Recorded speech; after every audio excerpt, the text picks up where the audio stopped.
Whilst bashing vermin out of the way. Yeah, It's like, get out of the way! I'll be right back. Alright. Idea. Yeah, it seems like at this point, Euan's just become more of our official thumbnail artist for the stream right now. Yeah, usually because not many other people. Oh, it's up, but it's on a different stream. Yeah, just like last time. I'm sorry. I don't know what to do. Did the others now delete it? I'm not sure if we're already online. This might already be Let's online. just check. That would be awesome. Bit slow for me because I've got 2 windows open. Okay, one's playing here, so... The other one should be deleted. Yep, it seems to be on now. Yep, just the one. Yep. Yeah, people can already hear us.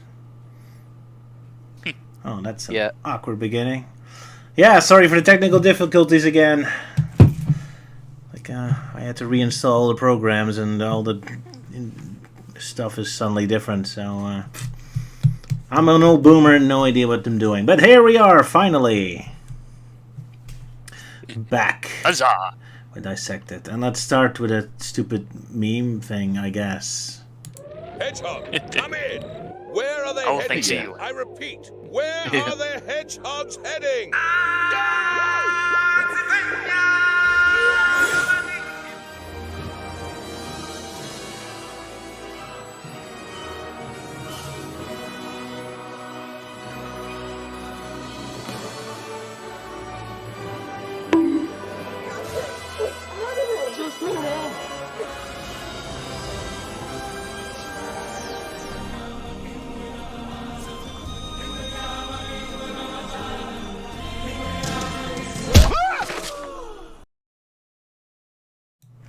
And there goes monetization for my stream. Oh well, too bad for me.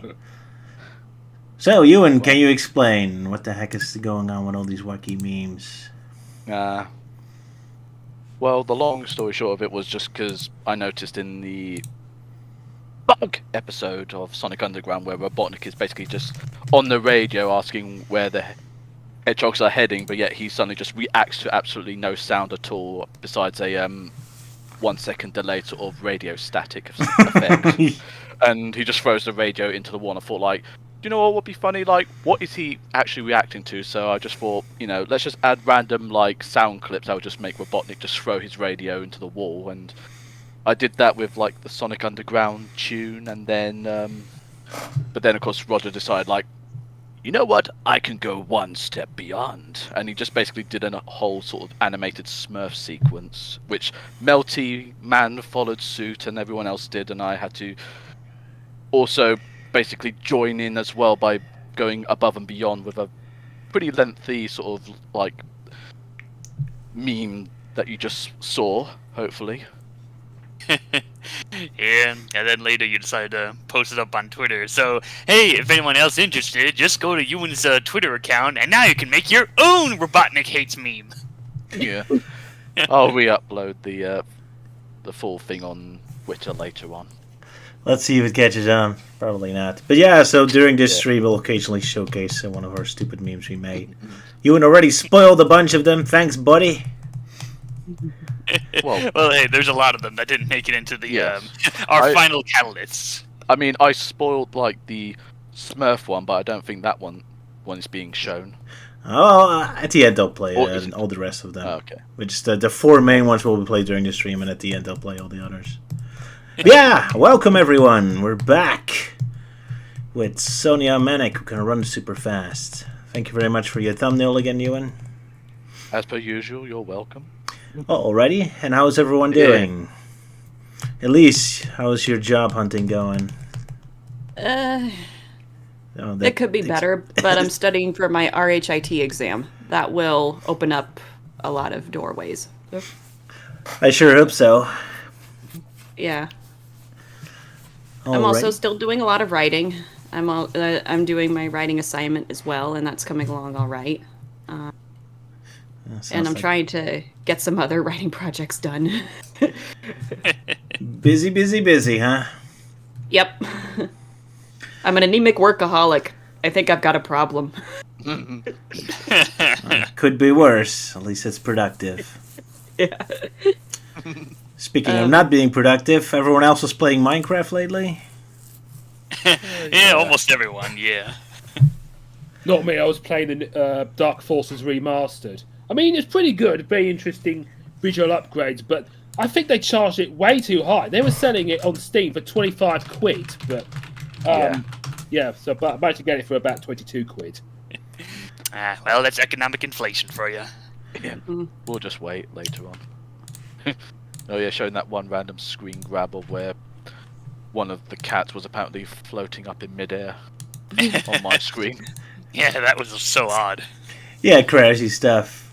But yeah, Dark Forces. I love that game. That's actually my first introduction to Star Wars itself. I played that way more than I saw the movies. Yeah, it was one of the very first-person shooters I've ever played. Like, it's basically Doom with stormtroopers and. The Star Wars spaceship really translates well to the Doom engine. It's too bad most levels are very abstract, but when you're really in a spaceship, it looks awesome. Yeah, you can get lost as well. I like how it's all mission-based as well. Because I remember when I first played it, I rented it from my local library back in '99. I got stuck, but then years later I bought it on Steam, and it's pretty good. Alrighty. But yeah, we're hopping back and forth between Dark Forces and Minecraft. So yeah, the cat was flying in the air, but it's just because all the playthroughs are a bit different. It's just a glitch, yeah. Because you're playing all on different consoles, so they don't. People. I guess it didn't sync up well then. No, like I was the only one playing on Switch. I think everyone else was playing PC or something. Yeah. All right. I still need to get back to Minecraft, if only to check those Sonic levels out. Just that I'm not too enthusiastic about seeing green hills on a chemical plant zone again, but still the concept was kind of fun. Well, hey, at least you get to experience the joy of Labyrinth Zone. That's everyone's favorite. And Till's garage also showed up, and that looked awesome. So that's at least something. Yeah, that's there's pretty much two official themed Sonic Minecrafts. There's like the one where it's like, oh, you're Sonic with the playable characters, and you run fast, and you have Tails' Workshop as the hub, and yada yada. And then the other one is just more of a texture pack that changes like everything to be more Sonic themed. So like, one example is the Iron Golems are now switched to Omega. How fitting. Yeah, might need to grab that at some point. Yep. I wonder if that's something we could do co-op. That would maybe. be interesting. Anyway, so then Roger could basically just go around with TNT and blow up Green Hill Zone. yeah, that'd be nice. Yeah, Roger just being all Destroy. Exactly. Right, so last time we didn't talk about Shadow's costumes classic Sonic could wear on a Superstar, so I guess we can bring it up now. Kind of reminds you of Bustin' from my own stupid cartoon show. So guess putting like a sack on a hedgehog character is not so weird after all, huh? But yeah, anyone has anything to say about classic Sonic looking like Shadow? Yeah. Well, for me, with how was it? Izuka kept saying in interviews, it's like, no, Shadow will not be in like Sonic Superstars, because for some reason people keep asking, like, oh, we're gonna get Classic Shadow. So then I guess this costume came out, and he's all like, there's your damn Classic Shadow. I love to come up with an excuse of in universe how this Shadow costume exists. Like, even though Shadow is frozen in time, but he's just made such an impact that people just made costumes out of him. I guess he went briefly on a rampage after he got back from Space Colony Arc before he got frozen or something. It's fun to come up with a stupid excuse. Yeah, Melton, I go. Maybe Sonic teleported to the Ark and just skinned him alive. Stole his fur. Exactly. Sure, why not? No, being now like, I'm now the ultimate edgelord. Oh, he looks grumpy enough, I suppose. Yeah. He doesn't like being in that costume. It must be very hot in there. Yeah, he's channeling his inner Shadow. How nice. Yeah, so there was a new Nintendo Direct. Anyone has something to say about that? Epic Mickey rebrush. Woo! Yeah. Finally playable with normal controls and not the stupid Wiimote. Yeah, so yeah, out of all the stuff, it's like, oh, that's the one game I'm so looking forward to because I love Epic Mickey and the idea with Mickey teleporting into a world full of like forgotten and rejected Disney characters, and of course bringing back my boy Oswald and everything. So yeah, I remember playing a lot of it back on the days on the Wii, and recently I've been trying to get through the sequel, which I haven't beaten it quite yet, but it's fine. I don't quite get why that game is so hated. I mean, like, sure, the story's not that good, but gameplay wise, it's kind of like DLC, kind of like what Mario Galaxy 2 did. But yeah, I'm definitely looking forward to this remastered version. Mostly I'm hoping for is better camera controls, because yeah, the original wasn't that good, and a better use for pins, because apparently they don't really do anything in the original. But I saw a glimpse of a test map, and apparently not only is there more of them, but apparently there's now like a board where you can actually see them. It's like, okay, there's some use for them. But yeah, I'll probably be the same way as I've dealt with the Crash and Spyro remasters. I'll just buy them twice, one for PS4, one for Switch, because I just love them so much. Already? Yeah, Sala, yeah, Luke, go ahead. I think Sala was about to say, but I'm quite surprised we're getting a remastered version of the original Battlefront games, aka the good Battlefront games. Yeah, because it's quite interesting that they're bringing over the Xbox exclusive DLC, because I never knew that there was DLC like Kit Fisto and Asajj Ventress, so hopefully it'll be really... Yeah. I didn't know that either, because I only played that on PS2. Yeah, I never knew about it because until there's this reviewer I follow called on YouTube called Flandrew. He was talking about Battlefront 2, and then he brought up this DLC. I said, "Oh, what? I never knew about that." So yeah, I'm always seeing how well it goes. And being as we're getting a remastered version of Dark Forces and the Battlefront games, hopefully we might get remastered versions of Rogue Squadron further down the line. That'd be cool. Here's hoping. Yeah, I watch Flandrew's videos too a lot. He's fun. But yeah, kind of fun that the most games that excite us are all old games returning. Guess we're old. Yeah. Or modern games just suck, I guess. Although one modern game I am interested in is Penny's Big Break, of course. Sonic Mania coming in with a 3D platformer. Naturally. Already out, but I haven't had a chance to play it yet because I'm a bit busy. Yeah, it does look like a massive homage to Saturn games. Yep, pretty much. Yeah, that was definitely by design. Yeah, I saw the trailer for it. Yeah, it looks fun. I'll have to give that a go one day. So yeah, indie games and retro games, that's all we're into. Yeah. There was also this game called Another Crab's Treasure, which is a bright and cheerful looking Souls-like game. So that's some kid out there is gonna buy this game just completely unaware.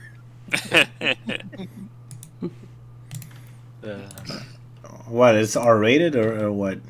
No. Souls-like games are notorious for their difficulty. Oh, yeah, well, I mean, we as kids played Nintendo games were also nightmarishly difficult, so... Yeah, but did we ever beat them? No. Well, I beat Crash, the Crash dummies on the NES. I'm so proud of that. Huh? Incredible Crash dummies. It's pretty I beat game. Zelda. Ooh, there you go. Hey. So, if you have nothing else to do, only one game to play, then eventually you beat it. If only because you just keep repeating it, playing it over and over and over again. Yeah, Ocarina of Time on 3DS, and then Twilight Princess on GameCube, and then later Wii, and then Wii U. Wind Waker. Sadly, though, I never beat Skyward Sword. Not because I couldn't do it, I just got bored with it. Yeah, I think Zelda 2 on the NES was probably the most challenging one to complete because it's all 2D side-scrolling. You keep falling, you keep dying. It is that difficult. And also, with the huge sprawling map, you can get lost very easily. Yeah, I'm not a big fan of that one. And it's kind of interesting to see Zelda with an actual like RPG world map and multiple villages and all that. You never see any other Zelda game do that. That was kind of interesting. Yeah, it was very experimental, but it was quite interesting how it expanded and built upon the world of Hyrule. Yep. Yeah. I also have the Zelda manga. Of course, yeah. They're Yeah. fun. Which one though? There's many manga. All of them. Many much manga. Okay. All of the Zelda manga. Now we needed a CDI Zelda manga. I'm sure someone out there would be boy. willing to do that. Then we could all just do the meme of my boy, my boy, Yeah. Boy. my boy, My boy. my boy, Die. my boy. Oh yeah, there was more of a new CDI Zelda game out recently, isn't there? a new Zelda RZ. CDI. Oh, yeah. Yeah, RZ, the spiritual successor to CDI Zelda. Yeah. Yeah. I think they even got Zelda's voice actress to play the main character. And Link too, I think. Yeah. No, I think the main RZ. I think that's played by someone else. But like the CDI Zelda, she's actually the narrator, and CDI Link is the tutorial guy. And of course, as you'd expect, he also talks about you could do the duck walk. Yeah. But yeah, there's like other people that are involved. I've heard some like YouTube poop makers have like helped out with making the cutscenes and even voicing some of the characters. Like there's like this frog guy. I think he's actually voiced by Vinny or someone from I don't know that guy with the Vsauce. Yeah, he's one. No, Vine Sauce. Oh, Vine Sauce. Yeah, that guy. The guy who does the thing in the thing. Yeah. It's funny you called Vine Sauce Vsauce, and in one of Roger's old Q&A videos, he called Vsauce Vine Sauce. Word pronunciation is a bitch. He shouldn't have had a complicated name like that. And that's me saying it, and nobody can pronounce my name either. But hey, I don't care anyway. Say it the way you like it. It's all fine. Well, no, it's because those are two different channels, Vine Sauce and Vsauce. Oh, and that's even more complicated. Oh well, YouTube names. All the easy names have been taken, so we have to come up with crazy ones. Either way, guess it's time to go to Underground, or does anyone else have something to say yet? I guess that's a no. Yeah, I can't think of anything. Well, then let's... Just besides the that hearing that the Knuckles miniseries episodes are 1 hour long as opposed to 30 minutes, so combined total that's going to be like 6 hours of hopefully Knuckles goodness. Hell yeah! That's like a total of 3 movies for this guy. Yeah, that's big. Yeah. Going for the modern Doctor Who style of episodes, yeah. I really hope each episode stands alone, because there's just one continuing story that's going to drive me insane. Yeah, hopefully it'll be good, because Sonic Prime was really draining to get through. Like, the first half was good, but then everything else just feels like 90% filler. Yeah, but that's what people say, right? It's content now. It's like they just make it as big as possible, just have as much content as possible. But then if they don't really have that amount of time in terms of actual plot, it just becomes draining to watch. So I hope they actually have 6 hours of story for Knuckles, and it isn't like a 2-hour story stretch across 6 hours. Then it's going to be a nightmare. Yeah, I'm hoping we get flashbacks to what Knuckles was doing before the events of Sonic 2. Well, I mean, considering Pecamax shows up, I guess we'll get some backstory. But we'll see. Yeah, let's just hope it's actually quality over quantity and not the other way around, like what Sonic Prime did. True. Poor Sonic Prime. I wish I loved it, because the animation and action is cool, but it is quite a chore to go through. Yeah, and you haven't even got through the whole series. You're still. I'm still in the good half, and I'm already tired. So I'm so terrified of going on.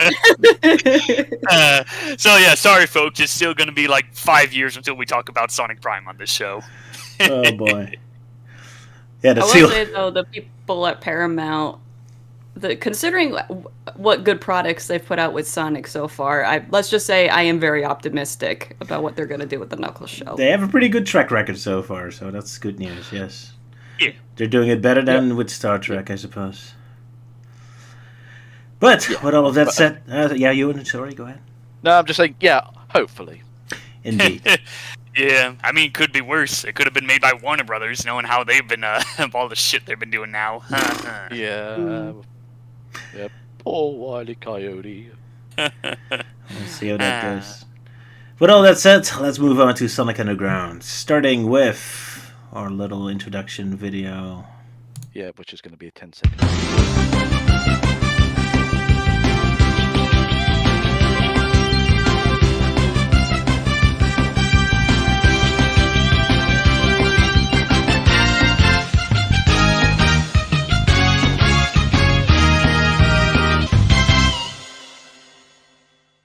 Where are the hedgehogs heading? Dissected live.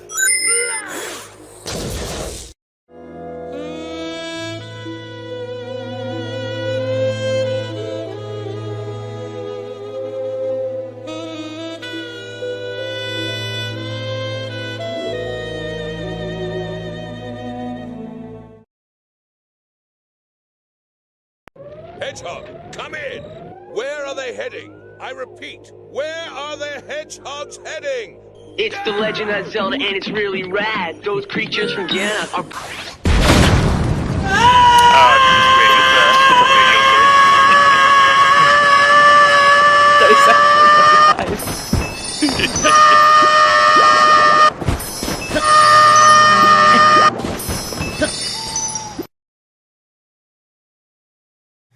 That was a little bit much.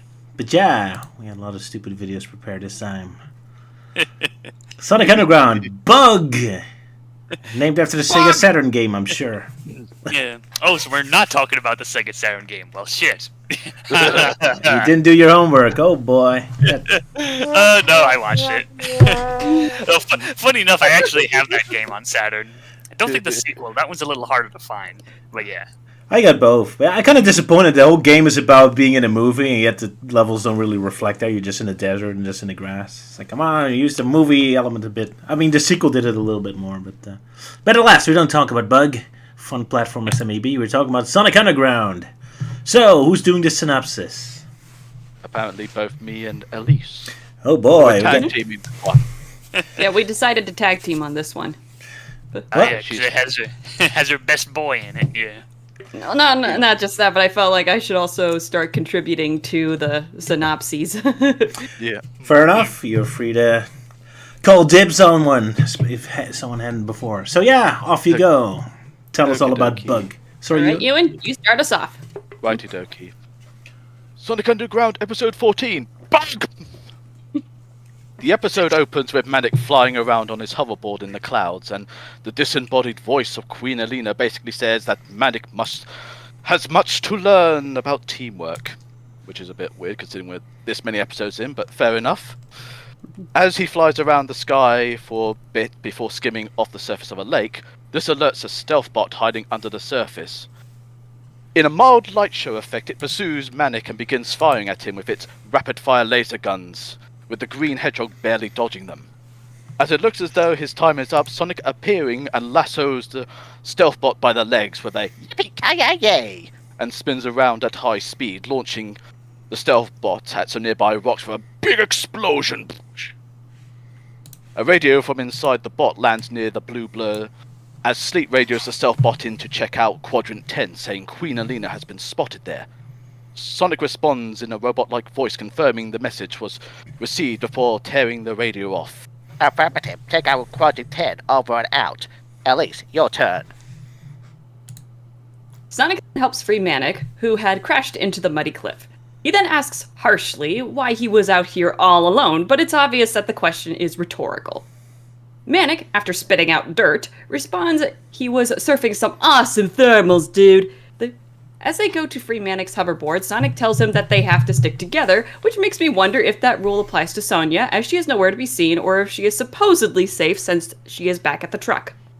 After freeing Manic's board, Sonic shows off his hoverboarding skills before giving it back to Manic. He tells his brother that they have to find Sonia and tell her about their mother who might be here. And the two hurry back to the truck. My apologies Euan, for the you're bad up. writing.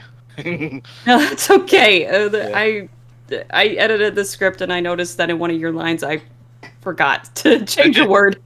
I'm sorry. No worries. So yeah. The next scene shows the hedgehog travelling through the outback, passing by the burning oil wells, which Sonic and Sonia comment on, but their attention is quickly drawn back to Manic hitting a pothole.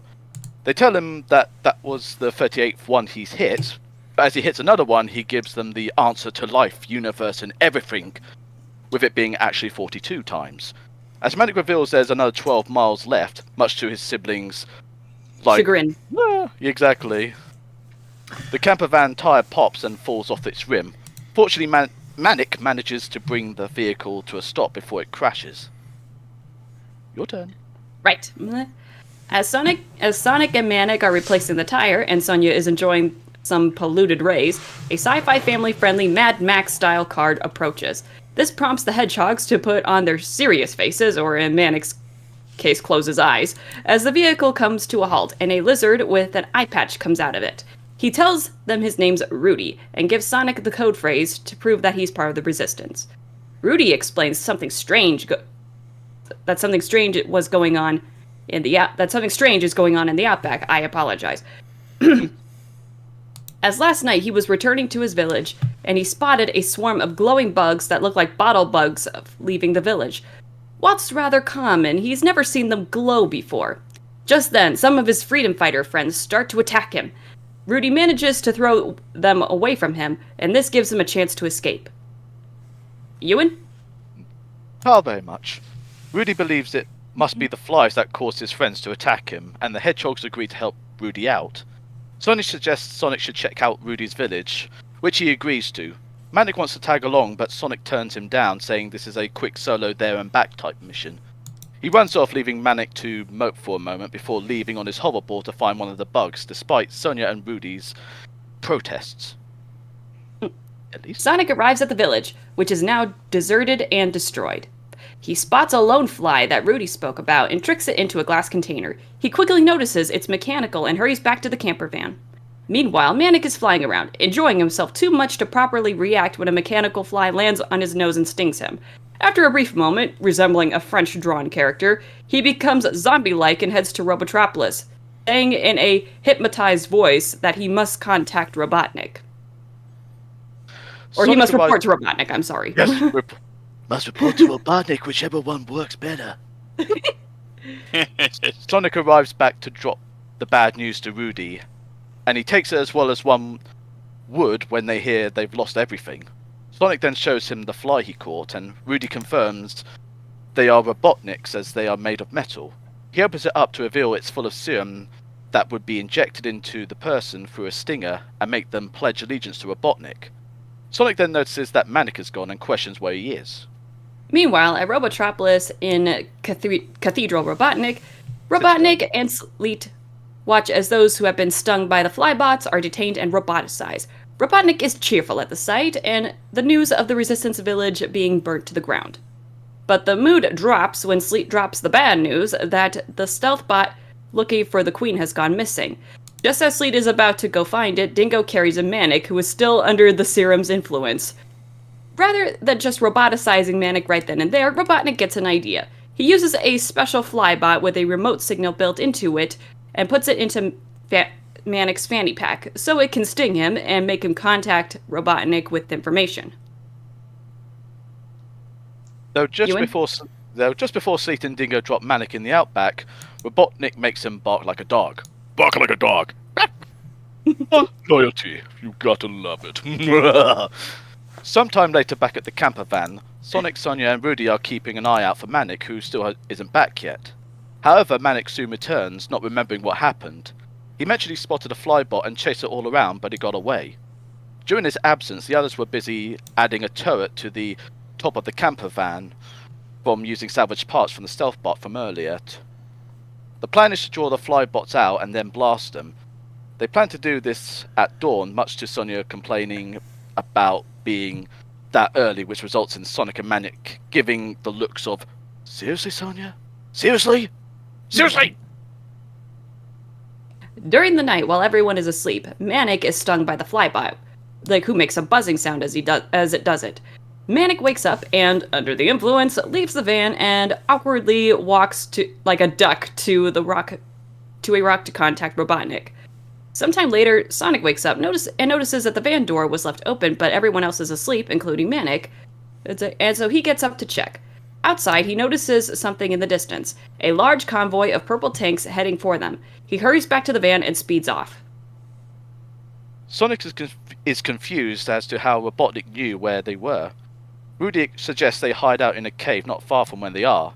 Sonia then hears a buzzing sound and notices Manic awkwardly walking to the toilet with a radio, though not fully clear if he's either playing classical music in the toilet or that was just the soundtrack playing a dramatic music moment. Manic is about to report to Robotnik of their new location, but Sonia takes the radio off from Manic before he can do so, which leaves a very annoyed Robotnik on the other line.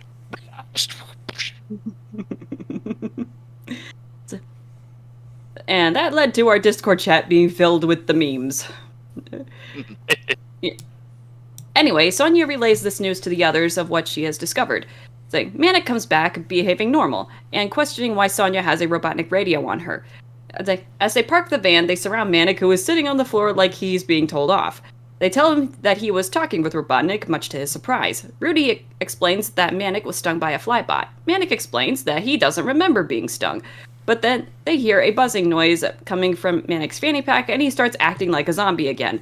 They open it to find a flybot that immediately tries to sting Rudy. Sonic summons his guitar and blasts the flybot into the wall of the van, smashing it to bits. Sonya finds a radio transmitter, that a radio transmitter has been making the fly sting Manic, with his fanny pack having multiple holes from the flybot. Then there's a quick shot of Manic looking absolutely stoned. And he might be the first and only Sonic character to look this way. Sonic fumes at the idea of Robotnik doing this to his brother, and he and Rudy come up with a plan to destroy the flybots. As Rudy is driving the camper van to the strike zone, the hedgehogs sing their song, where during these kind of confusing to watch clips, they spot the swarm of flybots following them. They shortly arrive at the strike zone, which is a volcanic area causing a lot of thunder and lightning that strikes the camper van. Sonic on Manic's hoverboard flies out to taunt the flybots to follow him. Meanwhile, Manic is manning the turret, shooting down many of the swarm. Though with how fast Sonic was going, he yawns, waiting for the flybots to catch up. He then gets his butt struck by lightning, though, as he puts out the fire on his behind. The flybots head towards him, and just as they are about to swarm Sonic, another lightning bolt strikes the flybots, blowing them up. Sonic's celebration is short-lived, as the lightning goes back to striking Sonic's bottom 3 more times, which makes us assume that Sonic mocked the lightning at some point. Sonic returns to the camper van with a smoking butt, wanting some time to himself. He goes into the camper van, where he either yells out in pain, or that volcano in the background sounded like a blue hedgehog yelling in pain. Later, the hedgehogs and Rudy arrive to see what's left of his village. Just as it looks like everybody is gone, Sonya points out that there are still some people about, including another lizard named Sheely, much to Rudy's joy and relief. After the two share an embrace, Sheely explains that while Robotnik had the village burnt down, they were able to get away. Rudy is happy to see many of his freedom fighter friends alive and rejoins them.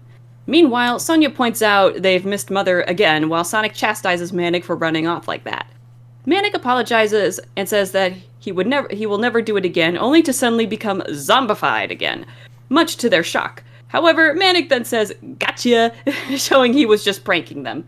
They all have a laugh and drive off as the sky clears up. And we're done.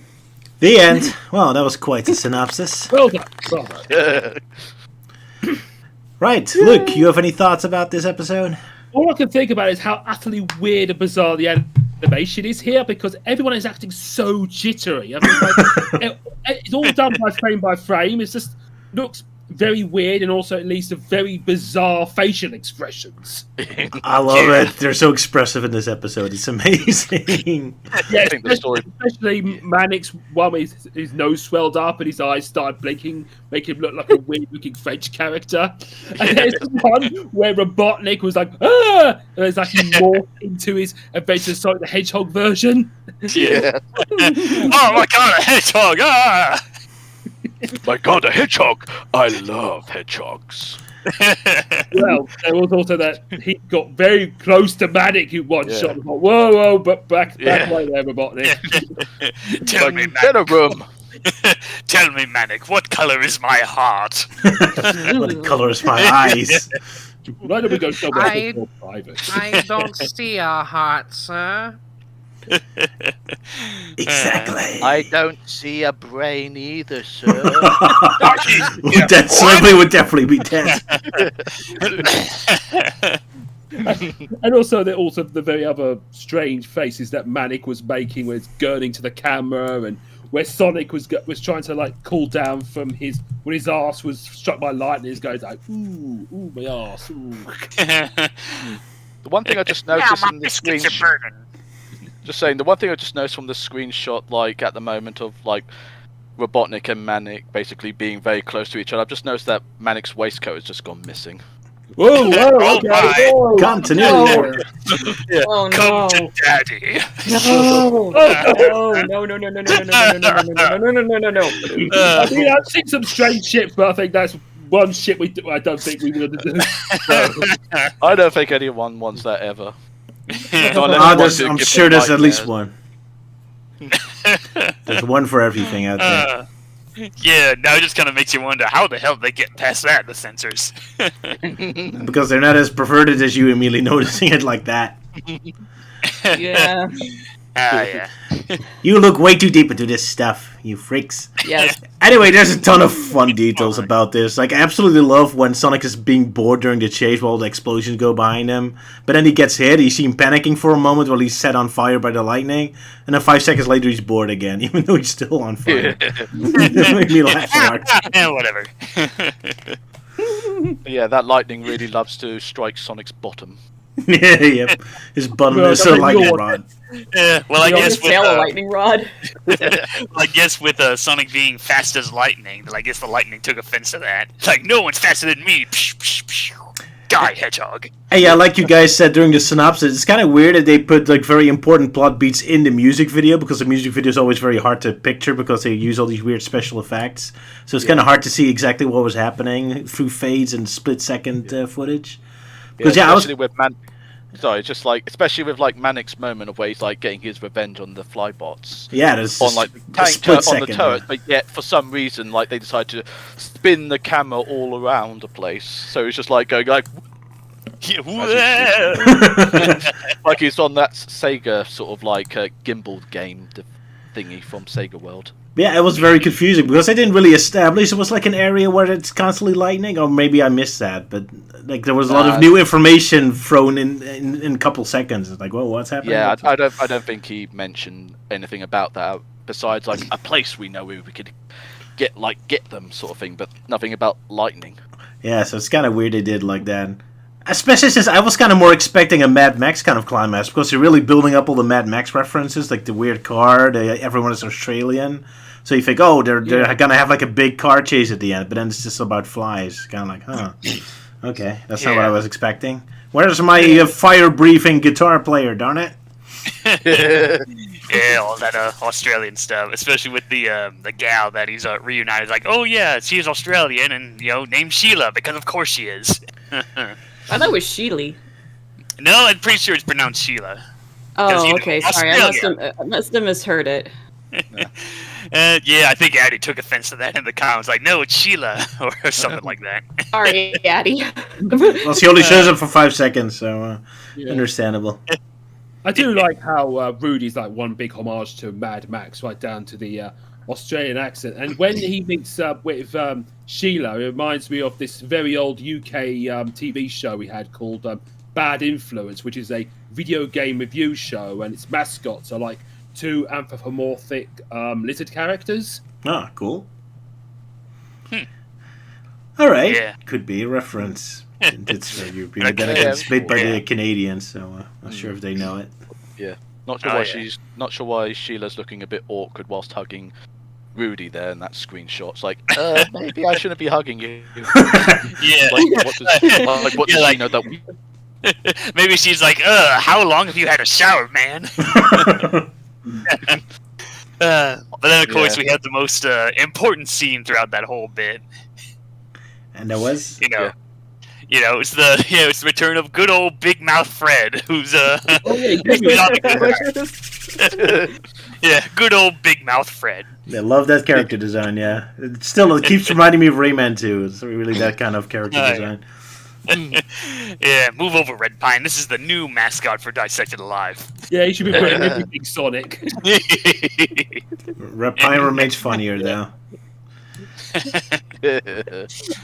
But yeah, I think because like the Dingo voice actor Peter Wilds, I believe it is. I think he only just voiced Dingo just once, just because the fact he was also voicing another sort of like Australian sounding character. So I thought better not have like the two interact or anything like that, otherwise it'll just be a confusing mess. Yeah, I did notice that Sleet and Dingo barely appears in this, even though they're usually very much used. Yeah, I'm also remembering that due to the animation, how off-model Sleet looked when Robotnik was in the scene with Robotnik. Oh yeah. Oh really? I didn't notice, but all right. Well, yeah, if you look at Sleet in the scene where Robotnik was talking, he does look a bit off-model. A bit, yeah. Yeah. Yeah, a lot of weird off-model bits. Like one that I just noticed was that one image of Sonic with like his hand pointing up, and when I saw it, I was like, "Oh wow, that almost looks like something out of like Hotel Mario or something." That pose, man. Oh my god! Imagine if Philips managed to get us the Sonic license. I think they almost did at one point, but the project never got through. What a shame. Darn.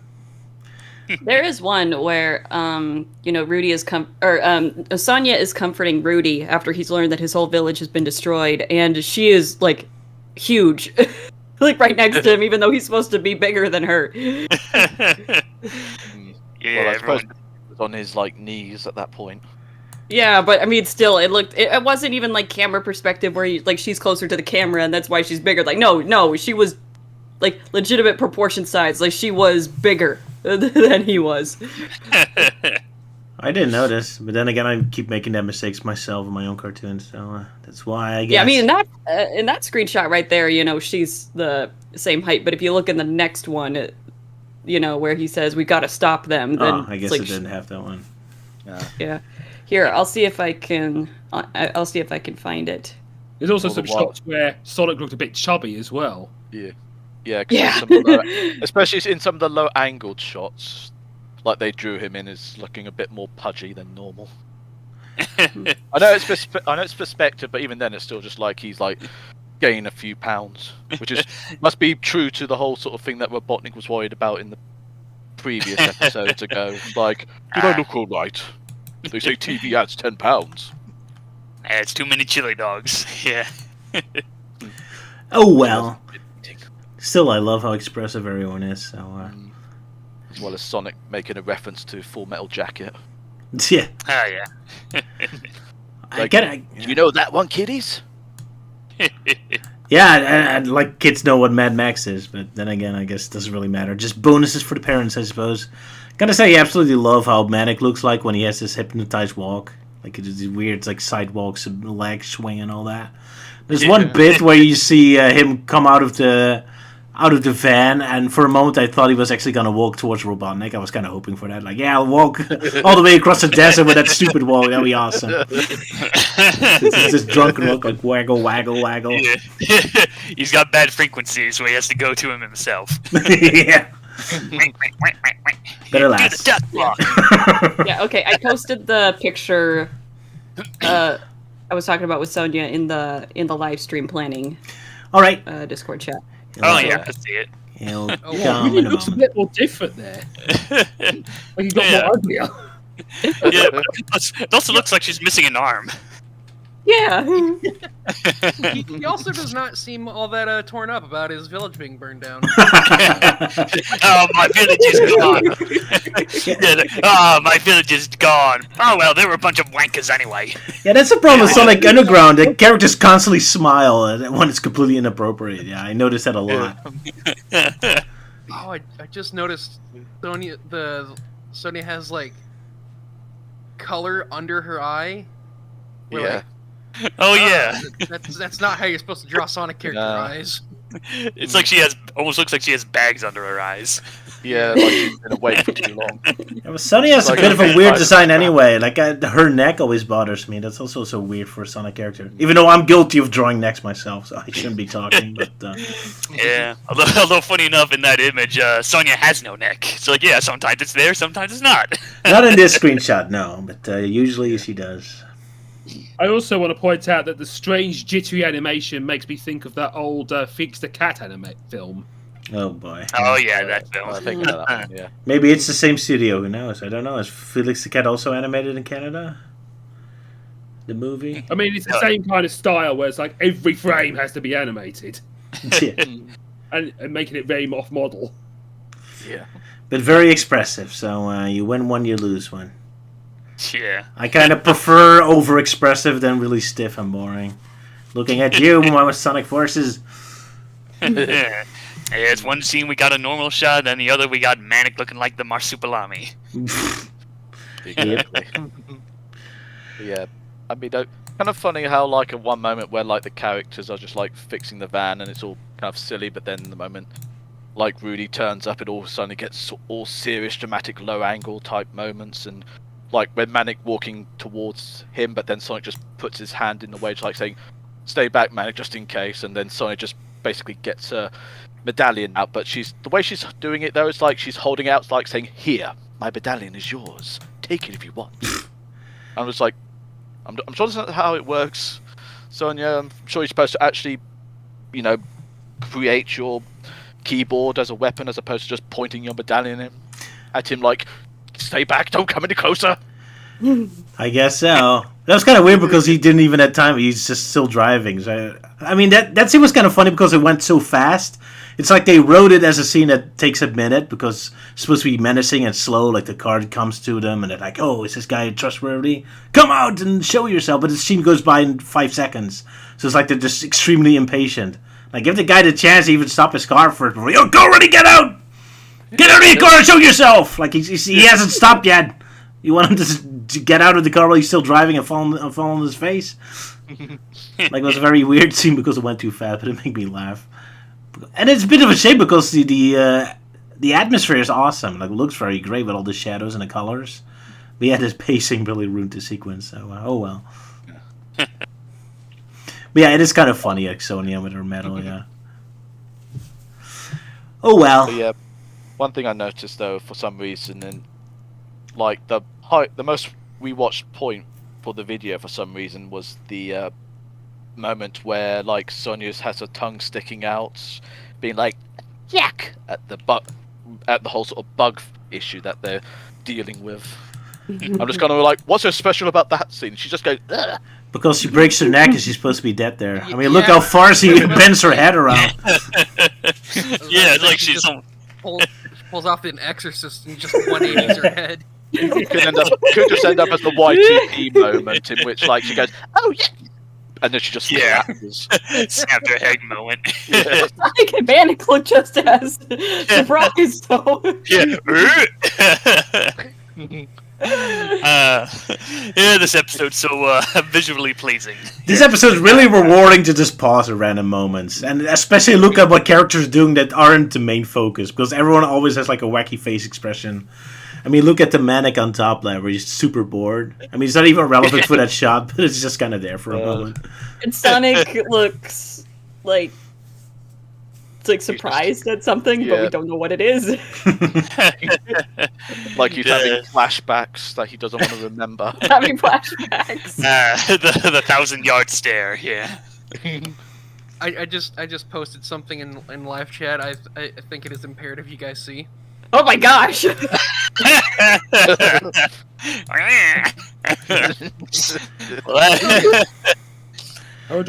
Okay, give me a moment. Yeah, so it is true though.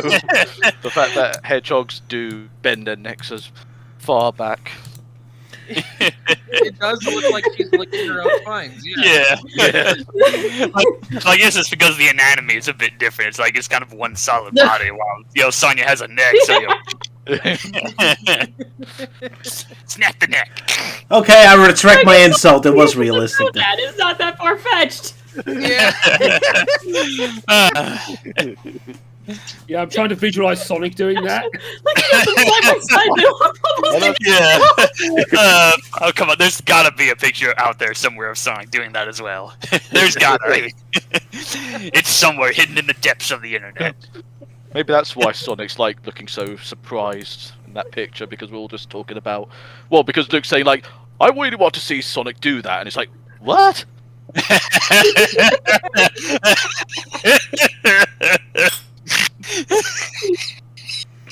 Uh-oh, we broke Melting Man again. We broke Melting again.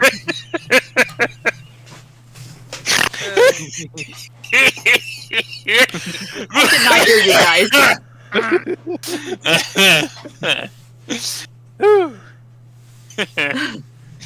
Alright, I'm good. Alright. I think Sonya makes it a little too clear in this episode how much she disdains bugs. Even though they're technically not even bugs or robots, but it still doesn't change her opinion. Yeah. She just keeps bringing it up. Like, we get it. Bugs are icky. Yeah. Oh no, she's gonna, walk into a room and there's Charmy and Jewel. Oh no, they're bugs. Lucky she never shows up in the continuities with them. No. Also, Yeah. I gotta bring up, I absolutely love when Sonic just tries to get stung by the bee and just points to him with this big smile on his face. Yeah. That really reminds me of my art style. Yeah, that's such a perfect face expression. I love it. I love Manic's. I love Manic's walk. Yes, his walk is awesome. Yeah. Shut down. Yeah, Like, hate is that's a gonna hate. mood. Yeah, it's kind of like a hate is gonna hate move. Yeah. It's like that's such a mood. And of course, a I little wish I blab had where pockets his to put tongue my sticks out. hands in. Yeah. Yeah. Well, basically, him just doing sort of like a Michael Jackson type sort of walk whilst Michael Jackson music is playing, like doom, doom, and they're just staring at him like, what's going on? Yeah, that walk Yeah, is just- really good for memes, I'm sure. Yeah, just have the clip play backwards there. Now Manic's moonwalking. Yeah. Yeah. Oh, I still Plenty of remember moments. this hilarious moment. I think it's in the music video where Robotnik and Sleet and Dingo appear as Force ghosts. Yes. Oh yeah, With a yeah. very cheerful Robotnik there. It's like, huh? Imagine that, like in Return of the Jedi, where Robotnik says, "Oh, Luke, I'm your father," and Luke's like, "No, you're not." Oh, now I'm reminded of that one, YouTube poop where someone did. It's like, oh, it's Adventures of Robotnik. Well, Adventures style. I'm your father, and Tails is like, no. But yeah, such a funny facial expression. I mean, That's an awesome face Dingo and expression. Slee are just fine, but Robotnik is just more sort of like, he's so cheerfully happy to see the hedgehog. So like, hedgehog. Yay, more hedgehogs. I'm a Jedi now! Hooray! There you Why go. you become one with the Force? Sleet and Dingo are not even looking at Sonic. Nah. I think they're just looking at Robotnik because, like, ooh, look at his tash. It's very nicely. No, they're not even trimmed looking at edge." Robotnik. They're just like looking up. They're just evil on default. Not specifically Yeah. evil for something, they're just evil. Just like, ah! I'm not Yeah, doing you thought anything, the- but... Yeah, if you thought the special edition version with that one version of Anakin was creepy, just use one of those faces there. Sure, why not? Put it on top of Anakin, yeah. Yeah. Damn it! Now I've got to do that. At some point.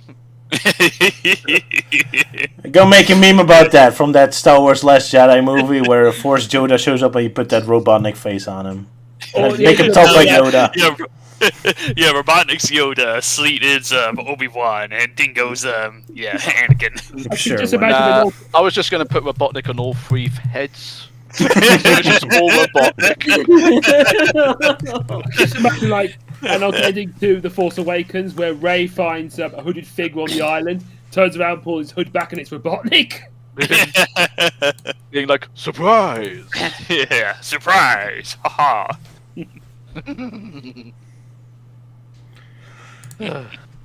Good times. Exactamon Monbrow. Right. Do we have other stuff about this episode? I think we've already wasted our hour-long talk on the episode. Well, somewhat. Yeah. It was a good one. A lot of fun face expressions. Let's see. Sala had some audio trouble. Sala, how do you sound now? Well, this is a good time for me to bring up that it's kind of funny that like this episode ends with them destroying all of the flybots as if that's some kind of victory, and Robotnik's just like, oh well, guess I can't build more of those for some reason. Yeah. Yeah. I'm just Yeah, imagining it's him just wonder. doing the shrug, looking at the camera, saying, "Oh well." Dun, dun, dun, dun, dun.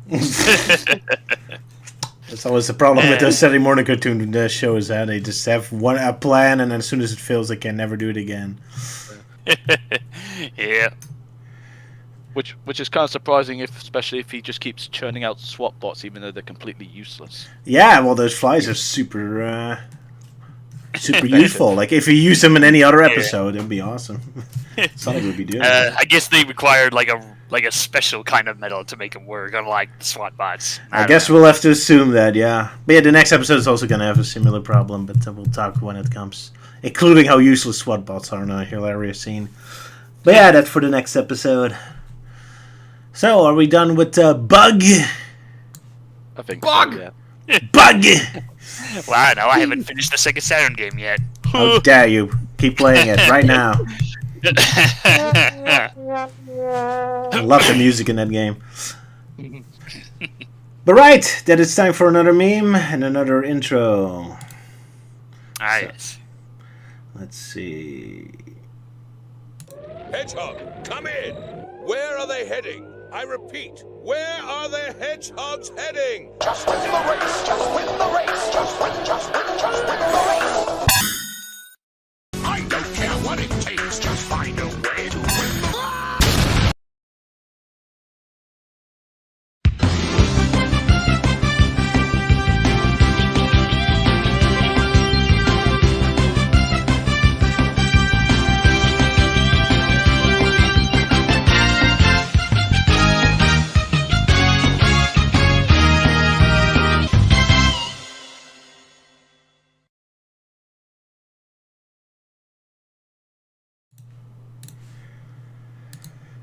Sonic Tonic. Yes, catatonic. So, anyone wants to do a synopsis for this one?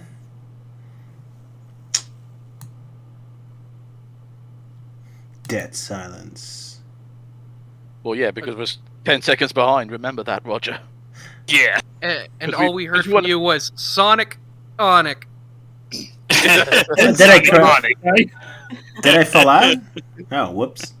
Anyway, yeah, Sonic Tonic. Anyone wants to do synopsis? I guess I'll do this one. Alrighty.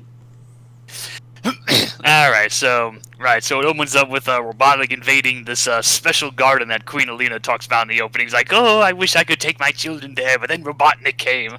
So he's tearing down the forest, and apparently what he's been looking for is this special kind of tree in the garden, which apparently grows some kind of fruit or nectar that makes people have a... Melty? Nice. So you just crashed out for a moment there, didn't you? Yeah. Yeah. About 5 seconds. Jeez. The tree Okay. gave I us heard, nectar? Yeah. So the episode, Robotnik's after this tree, takes it because, puts it in a blender, and apparently it's because the nectar in it or whatever gives people... Jeez. Melty crashed at the exact same moment. I guess the world doesn't want you to do the synopsis today. Hope Hello? is that... Hello? You Hi. disappeared again, Melty. I guess the world really doesn't Cut out want you to again. do the synopsis. They don't want to explain what the chemical does. Quick, we gotta check to see if Sleep and Dingo are in the Discord chat. We have a spoiler alert censoring you, I guess. And he's gone again. Oh, Hi, hello. yeah, I hear ya. Okay, either there's some kind of internet connection or my old headset's about to kick the bucket. Oh boy, that's not good. Alright, so Robotnik finds a tree, he takes it, puts it in a blender, drains the nectar, blah blah blah, because he thinks, oh yeah, it has super speed, strength, so he gives the dingo, pours it on his feet, and instead of drinking it. So it turns out, oh yeah, now dingo has super speed. So like, haha, now we'll be as fast as the hedgehog. So, and then of course Sleet does the same when they head out, and right, trying to remember this episode. Yeah, so they're running. So yeah, they counter Sleet and Dingo and their Goonies, blah blah blah. So they fight it out a bit, and then like Sonya and Manic head back to the van. Sonic tries to fight them off, but nope, they're too fast for them, and they end up trapping Sonic in chains. And then Sleet turns him into a ball chain for some reason, just to weigh him down, I guess, even though normally it would work the same. But yeah, takes to Robotnik. It's like, I have one hedgehog, haha. So Sleet starts arguing that they want to be paid first before heading over the hedgehog. So like, right, so let's try and talk this privately. So, excuse me. Yeah, so they're talking a bit, Sonya and Manic are doing their thing, and then, they try and head out to find Sonic before he gets thrown into the roboticizer. So Sonic talks to Dingo, it's like, now that I'm captured, like, Robotnik has no use for you. And Dingo's actually surprisingly being smart, like, don't try to get in my head, hedgehog. But then suddenly his feet start growing, and apparently that's a side effect of the tonic. So yeah, so now Dingo has big feet, which makes him completely useless because apparently he can't even stand up straight. So, and then it cuts back to Robotnik and Sleet talking about their arrangement, where in fact they actually are talking about getting rid of Dingo, but they can't decide on how that payment should handle. Where Sleet wants full, the full payment, all of Dingo's half, but Robotnik says, "Oh, I'll give you half of Dingo's half." And then Sleet's feet also starts growing. It's like, oh, this must be a side effect of the tonic, which means, oh shit! And then Sonic busts out, and yeah, so, then Sonya and Manic arrive, like, oh, we're here! And then they see, they see Dingo with the big feet, and at first they theorize that some kind of, weird side effect of all the morphine that Sleet has put him into, which is an interesting idea, but sadly that's not the case, but of course they don't know it yet. So they quickly grab the tonic and they head out, and, right, so while Sleet and Dingo are apparently sweating it out, because Robotnik says that's the one way of getting rid of the tonic, so that they can walk normally, Sonya, Sonic, and Manic are on their van. They're talking about the tonic. Sonya and Manic want to use the tonic because Sonic always keeps teasing them, like, oh, you guys are too slow, haha. So, but of course he's against it. It's like, oh, we don't really know what this nectar can do. So after one random song later, Sonya and Manic are like, okay, let's use the tonic. So I assume they put it on their feet because, they weren't given much instructions because, who knows what would have happened if they actually drank the stuff. But so Sonic's scouting ahead, goes back to the van, and Sonya and Manic are just chilling like they've been stoned or whatnot. It's like, yo, I told you guys to fix the tire, and Sonya and Manic's like, no, you go and change the tire. And they speed on off. And Sonya's like, ah, crap, they went and drank the tonic. So he grabs the vial and runs after them. So they make it to the garden area. So apparently that was like, oh, they heard rumors that Queen Alina might be there. It was like, oh, nope, Sleet and Dingo are there. But of course, Sonya and Manic are ready. But oops, looks like the side effects are kicking in for them. And then Sonic manages to show up and deals, fights them off a bit. And then he chucks the vial into the, water reservoir. And it just turns the whole water into tonic. And then he decides to pull out his guitar, and Sonic Mania is like, oh yeah, we might have big feet, but we could use our music, which somehow also cures them with some bullshit explanation. But they start playing, and then they realize, oh wait, the tonic in the gardens, it's bringing all the trees back to life, so they use Mother Nature to their advantage, and destroy all the SWAT bots, and trap Sleet and Dingo in them. And then it ends with Robotnik's like, oh, I guess I'll no longer make any more tonic, and then Sonic's like, oh, okay, you got... the hedgehogs are apologizing, like, oh, we're sorry we took the tonic, and Sonic's like, oh, yeah, well, I'm sorry I made fun of you guys for being so slow. And as they speed up, Sonic starts being a backseat driver to Manic, and then they all yuck it up, and then Iris closes. The end. But yeah, just like what we talked about before, like, they defeat the bad guys, but they're not still in a position to continue their evil plan, because they're still exactly the place they wanted to be, so they can make new tonic. So it's kind of funny in these episodes. Like, oh, we defeated the enemy. Gabbard is still there. And they can just continue their plans. Smarty pants. Oh, wow. I'm not supposed to think about that. It's just a kid's cartoon. But yeah, so this is an infamous episode, I understand. Oh. Yeah, I remember watching this episode because I remember the swollen feet. And I was like, oh, because after rewatching it, I was like, it's kind of one of those episodes with the people who like feet. Yeah. Yeah. Just trying to recall who that particular person who wrote into the Sonic the comic one time, questioning about, like, I'm really curious to see what Sonic feet look like. Can you do a story involving where he lost his sneakers or something? And they basically responded back saying, so when was it that you learned you had a foot fetish? Ooh. I was quite surprised that Sleet and Dingo have like normal looking feet, and I was thinking, like, oh, will we get to see Sonya and Manic's exposed feet as well? But they saved us that. Yeah, I'm surprised how, the feet, like Sleet and Dingo's, like, shoe wear burst open, but not Sonic and Manic. So I can only assume that with Sleet and Dingo, their boots or whatnot must be made out of cheap material. I guess so. Yeah. I mean, I swear I've seen, like, Sonic characters with, like, their shoes bursting open or something, or maybe I've taken a wrong turn on DeviantArt one time, I don't know. You never know. I'm surprised it never happened to Sonic in Sonic Unleashed, because I know his gloves burst open to reveal his sharp claws, but not his shoes. They kind of, like, changed a bit. Oh, yeah, that is true. They went from turned sneakers... into cleats. Yeah, for some reason. Yeah. But of course, in the game version, you should just have a blob as foot instead of toes and all that. I think, I'm not sure. But we'll never find out, probably. Yeah. Nah. Yeah, well, well, I mean, no matter what Sonic media, there's never going to be any consistency with how Sonic's feet are designed. Because, like, yeah, like Archie Sonic's had a few occasions, but the artwork has always been very different. You know, sometimes it's 3 toes, sometimes it's 5, sometimes it's blobs, sometimes it's, I don't know, a toe with 5 porcupines sticking out of it. I don't know. It's always random. There's no consistency. Just like the games. Uh-huh. I guess his feet are like Dingo, they can morph. But yeah, foot fetishes aside, what to say about this episode? Yet again, plenty of Robotnik looking pathetic. He always looks like a small There's child. one shot I really liked when they saw like Dingo with the powers in effect, and they both Robotnik and Sleep look really happy and excited, like, "Ooh, chocolate!" Yeah. Oh boy, chocolate. Yeah, that's what the blender's using for. They're making chocolate. Oh, the real Willy Wonka experience. Even before they're happy, they look like scared with Robotnik even his eyes popping out. It's like, man, they go out of their way to make him look as pathetic as possible. Yeah, because it's just like, oh no.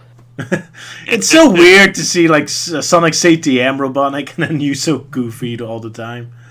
But yeah, I'm starting to like this Robotnik a little more. First he looked just kind of generic, but now he's kind of pathetic. How did these guys ever take over the world? There was one funny scene with the SWAT bots that made me laugh, where Sonic opens up an elevator and then all of a sudden there's scary music and he goes, "Oh no!" And you see the SWAT bots staring at him and it just closes the door again. And then 5 seconds later he opens the door yet again and just kills him in one hit. It's like, why was this dramatic again? That was so funny. It's like, dun dun dun! And I door closed. Sorry, Luke, what was that? I was going to say, I also love the shot where Sonic meets up with Sonya and Manic and like berates them not changing the tire, and they look like they have not slept all night. Yeah, they look very intense. Yeah. Yeah, they're all cranky. Yeah. Side effect. Like, are you trying to be cool, or it's, you don't look cool? You just look tired. Yeah. Maybe that's a side effect of the tonic, where they actually did drink it and it just made them all drowsy. Yeah, it's probably like when you drink something caffeinated, just gave a massive caffeine crash. Being a drink is probably the same as Monster. Indeed. But of course, Manic looks a bit more sadder compared to Sonya. Sonya's just angry. She's ready to tell Sonic off. It's like, oh, Sonic, as soon as you get here, I'll have something to yell at you. Well, you guys don't get Sonic. Don't yell. I got a headache from all that. But yeah, like you already brought up, like they were never given instructions how the tonic works, so that is kind of a good point. Maybe they do use it wrong. Maybe they drank it first and spit it out in disgust and then fell on their feet, and that's how it worked. And that's why that's why it was so finished so quickly for them. I guess they didn't get too much stuff on their feet. Oh well. I've also been theorising if Elise ate the fruit from that tree, which is how Sonic inherited his super speed. That's a good question, yeah. This is the first time in any Sonic media we get some kind of potential explanation why Sonic is so fast. I mean, his mother knows about this place, so maybe she had something to do with it. I mean, they never explicitly say it in this episode, but at least that gives us a hypothetical explanation for it. Interesting to think about, because none of the media ever really gives an explanation why he's fast. Except Sonic the comic, maybe? I mean, they did show why he's blue, but not why he's fast. I'm not sure. I think because he was wearing the power sneakers that Kinterborn made, so they were testing it on the speed wheel, which, of course, when he broke the sound barrier, that's how he became blue and able to actually run super fast. Right. Yeah. Yeah, usually it's a sneaker. Yeah. Yeah, then of course there's the Shogakukan Sonic manga, where its explanation is completely different. It's like, oh, Nicky the Hedgehog transforms into Sonic and has super speed in that super form, blah blah blah. But yeah, that's a whole other can of worms to get into. Indeed, maybe some other time. Oh, I just had a gruesome thought. Oh boy, what? Because they say you don't drink the tonic, you pour it on your feet, but then it's like after some time it makes your feet swell up. I'm just wondering what would happen if they actually did drink it. Oh boy. It's after some time and it's not a pretty picture. Yeah. Your organs outgrow your body. Ooh, that sounds like a horror movie. That sounds like a horror movie indeed. Yeah. Yeah, Well, it's like not a Sonic pretty in picture. places, Oh yeah. man, I'm so sorry. Yeah. But yeah, obviously just that one brief moment, just seeing like the van briefly just looking at Sonic like, "What are you gonna do, Sonic?" "I'm gonna do the best I can, man." What Sorry, was just that? the fact that that was just one of the screenshots you took of where like the way that the artist drew the van. It looked as though its headlights were just looking at Sonic briefly. Yeah, sometimes it looks like the fan is a face. That is kind of funny. Maybe that's the origins of Amy's car, because that always has a face. Sometimes. Or they took inspiration from it. Yeah. Oh, right, now I see what you were talking about, yeah. Yeah, that's kind of weird. Yeah, sorry, Sala? A weird thing about this episode is like it literally begins with like Robotnik like doing some deforestation and finding the Velocitree and claiming it is the only specimen known to exist. And yet like throughout the rest of the episode they act like, oh, there's more of these trees at Queen Alina's hanging garden. Yeah, And that's that where I found confused me this too. one. Yeah, that was kind of confusing. and at first, like, with it being supposedly the only tree, you'd think Robotnik would, like, clone it or something so we can have, like, more stuff to make more tonic, but nope, it's just the one tree into the blender. Into the blender. Yeah. You should see it make french fries. Yeah. I love that moment. He's like, you should see it make french fries. And for, like, no reason, Sleet just gasps dramatically. Oh my god, french fries! But also Robotnik, he looks so proud of himself when he says that. Yeah. Also, is it Velocitree or Velocitree? Oh boy, more Hydrocity jokes. Well, Velosa, I thought was alluding to Velociraptor. Yeah. They're grinding up the remains of the dinosaurs. The Velocitree has some very interesting fruit. It bites back. That'd be awesome. Yeah. Speaking of though, with Robotnik's like deforestation vehicle that they use, for some reason the top half of it resembles like a head of a dinosaur, but more like a mellow dinosaur. So it's just like, I'm cutting down trees. You I get it now. It's velocity. Velocity. Oh my god, Elise, really? Velocity. Took us that long to figure it out, apparently. What do you mean? Don't bring me in with that. I figured it out at some point earlier, but I didn't remember it until just now. It's We're too busy distracted by Robotnik's funny faces, yeah. There you go. Also, I love the design of the Hanging Gardens tower. Really awesome artwork. I always love the backgrounds in this show, and the backgrounds are amazing. Hanging Gardens. I wonder if that's supposed to be alluding to the Hanging Gardens of Babylon. Probably, yes. Probably. Oh, This show loves its references to... Yeah, like there was Mobadoon, human which I civilizations. believe was alluded to, Brigadoon, and then Mobo Pichu, which is Machu Mobo Picchu. Yep. Yeah. They sure love their ruins, yeah. Besides, wasn't there like a thing in Sonic City, Sonic Archie, where this actually takes place in the future of Earth or something? And Mobius is Earth, but in the future. Yeah. So I guess that's why there's. Yeah, Archie is the whole like post-apocalyptic kind of thing. Like at least in the old timeline, aliens came down and humans dissected their leader, and that pissed off the aliens, so they dropped bombs, and that apparently ended up mutating the animals to be more anthropomorphic. Yeah, I guess that's And then why it they have changed- so many of the Earth runes in here. Although technically our current day city should be runes in their universe then, but oh well. I did have some. This is kind of alluding to the Sonic movie verse, because being as they're like this is our Earth, it might appeal to like the how anthropomorphic characters are depicted in ancient mythology. Like, what if ancient Egyptian gods were alien beings that emerged from rings, or mythical creatures like the Minotaur and that. Interesting thought, yeah. Interesting thought. I'm sure someone wrote a fanfic about it. Well, considering how many fans there are, I'm sure that at least someone's done one. Probably, yes. Yeah. So, anyone wants to talk about all the sibling romance references? Yeah. Yes. Incest. Oh God. So like, there's this moment where like Manic and Sonia are going to rescue Sonic, and they like start crawling through ventilation or whatever. And for some reason, Sonia's just like, "You always take me to the nicest places, Manic." And he's like, "Hey, I'm just trying to show you a good time, sis." I could do without the sibling flirting. Oh yeah, and it doesn't help that Manic's like in front of Sonya, so yeah. Oh my.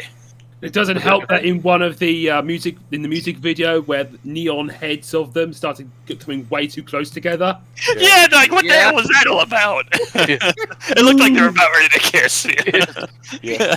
But then we had a necessary explosion.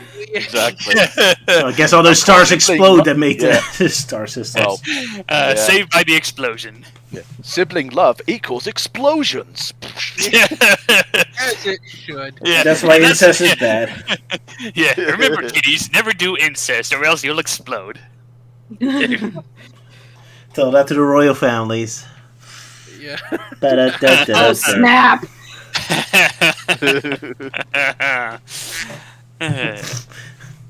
So there's like a couple of other funny things throughout this episode, like when like Sonya and Manic both run away after using the Sonic Tonic. Sonic like goes into the van, grabs the tonic, comments about like, "Oh, I need to stop them before something bad happens." He throws the tonic up into the air, does some like atom spin thing where he just spins around in a little orbit around himself, catches the tonic, then gets back in the van and drives away. I think he was repairing the wheel, but it was very unclear. Yeah, at first I thought he was digging a hole or something. Yeah, at first I thought he was just trying to let out his anger, so he just tossed it in the air and spun around like, just to get all that angst out, and then catches it. Even then, like, there's no way the van is catching them. No. So he went through all the effort of fixing the tire just to drive after them slowly.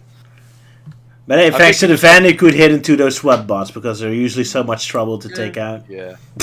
Either that, or he just didn't want to carry his siblings back to the van. I guess so. Oh. I forgot about this, the part where, like, before they take the tonic and Sonya and Manic are talking about him, Sonya's like, "He acts like just because he's fast, he's the leader."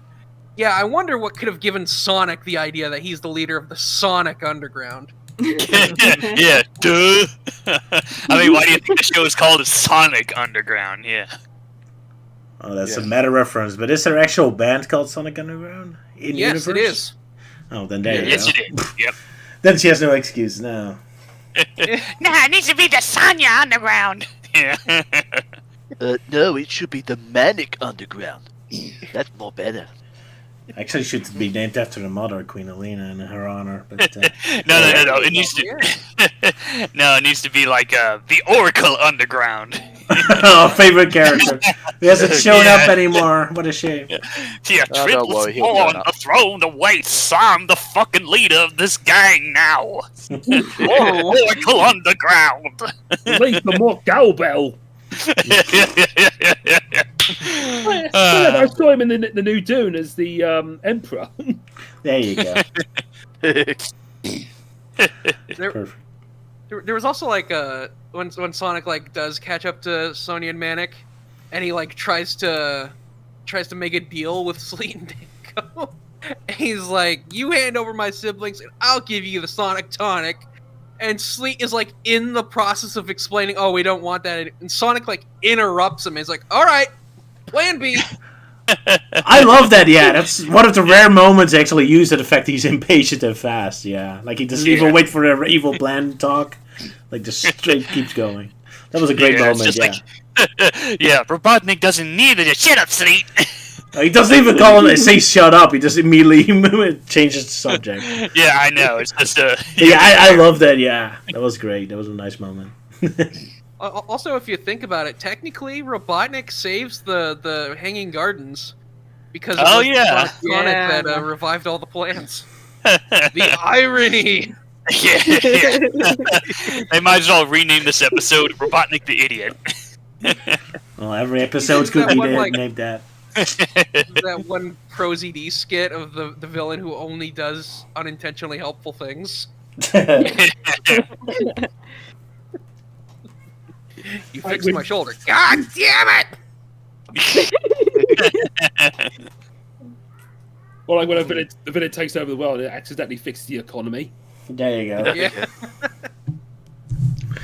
Kind of like what did Roger you did mean with. Doctor Doom? Oh yeah, I remember that one. Good times. And like Goron and his amazing growing vegetables. Right. Yeah, Robotnik's got a green thumb now. With this Robotnik, I'm not surprised. What a boob. What a big giant boob. I do find it funny that as they've got Sonic, they got him chained up. He's ready to be roboticized. Where Robotnik's like, oh wait a minute, let's not do it right now. Let's have a little bit of discussion later. You know, just give him enough time for him to be rescued. Yeah, that was annoying. Oh well. I hate it when villains do that. Oh well. He had to be Also, rescued. They decided to try the medallions as a way to cure the side effects of the Sonic Tonic. They were like, oh, the music could potentially cure us. So they activate their medallions and their feet are just immediately cured before they even play any music. Yep. That was a bit of a cheat. Oh well, episode's over, so problems all disappear. I suppose it's just because there was only like a few minutes left and they had to like wrap it all up. So it's like saying, like, oh hey, your feet are back to normal. Yeah, that was the power of music. That, or they sweat a lot when, the medals go off, I guess. Yeah, that was such a bullshit explanation. It's like, oh, okay, they gotta sweat it out, okay, but then it's like, no, our feet are back to normal with the power of music. I guess magic medallions, I suppose, but it kind of feels like a last-minute addition. This seems to imply that the lasers they shoot is part of their own body fluids. Sorry, Sala, go ahead. I would have accepted it if it was the power of music, but it wasn't, because they hadn't even played music yet, and they were cured. Yep. Oh well, plot points. I was actually wondering about that as I was watching it. I'm like, oh yeah, we could cure ourselves with the power of music. And they like summon their instruments like several feet away. I'm like, okay, but how are they going to get to them? And they just stand up. I don't know, were the musical instruments like generating heat or something, or radiation? Yeah, radiation. I guess that's the explanation, yeah. Saturday morning cartoon logic. Yep. Yep. Yeah, what a weird episode this is. Yeah. It sure is. But hey, fetishians are very happy. Whatever you like, sibling love or feet love. You're pretty good in this one. Sums up my feelings exactly. Perfect. Like, Oh well, people and their weird taste. Not that I'm much better anyway. Shall we move on to the music, or is there more to say yet? yes, let's. Let's go to Mobius. What is it, Multi? Mobius Idol. Mobius Idol, indeed. Oh.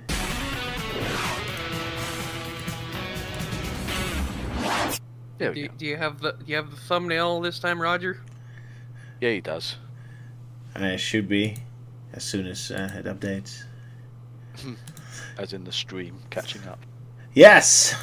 So, never give up the fight, Bug. Our first one. Let me quickly check if I have the right file before I screw up. Yes. So, is everyone ready? Yep. Ready? Countdown. Hold on. 3, 2. Shit. Okay, so. Yeah, We'll I'm the music checks here, so. Okay, now I'm ready. Never give up the fight. You ready? Alright. 3, 2, 1. Never give up. Never give up the fight. Never give up. Never give up the fight. No matter how tough it gets for us, I know we can make it through. As long as we keep standing tall,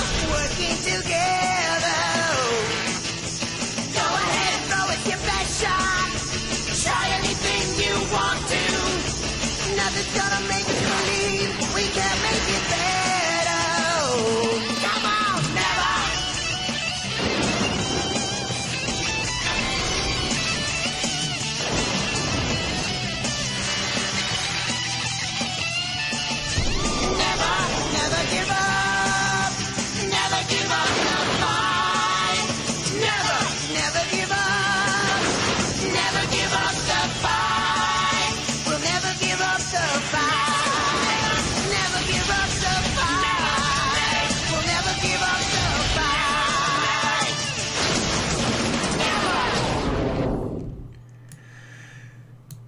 Never give the fight from Bug. Heavy metal guitars and explosions. So, Luke, you're first. What do you think as our heavy metal expert? I'll give it a 3. I mean, it's good, but probably about a 3.5 personally. But yeah, roughly a 3. I mean, it's fine. Nothing special personally.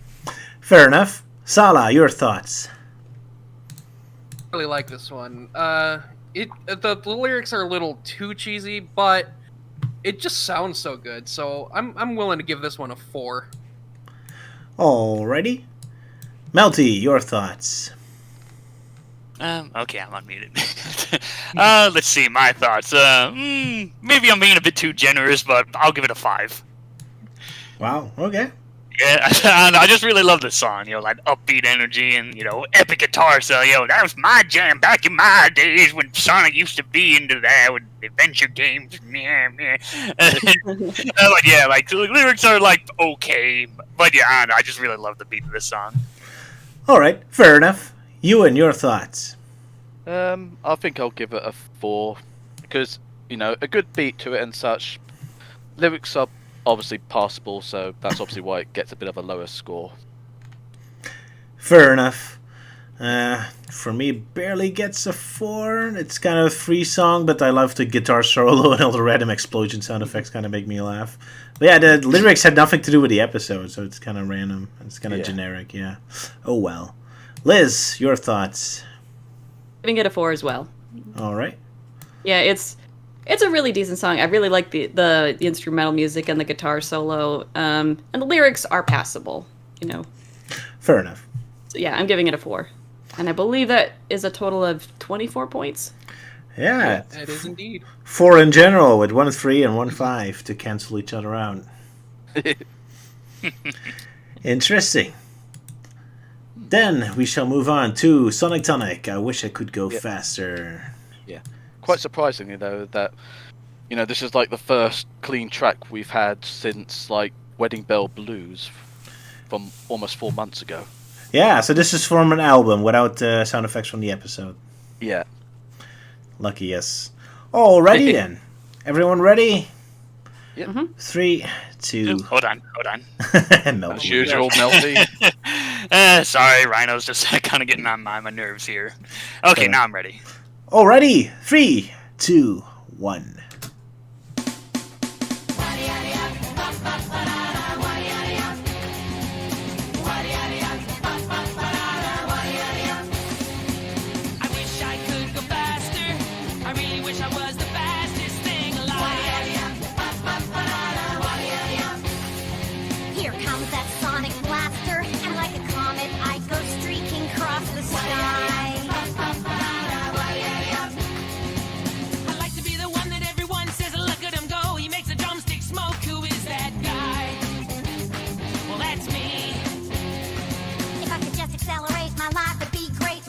Be a blur. Wow, look at her, she can really fly. She flies. I wish I could go faster. I really wish I was the fastest thing alive. Here comes that sonic blaster, and like a comet, I go streaking across the sky.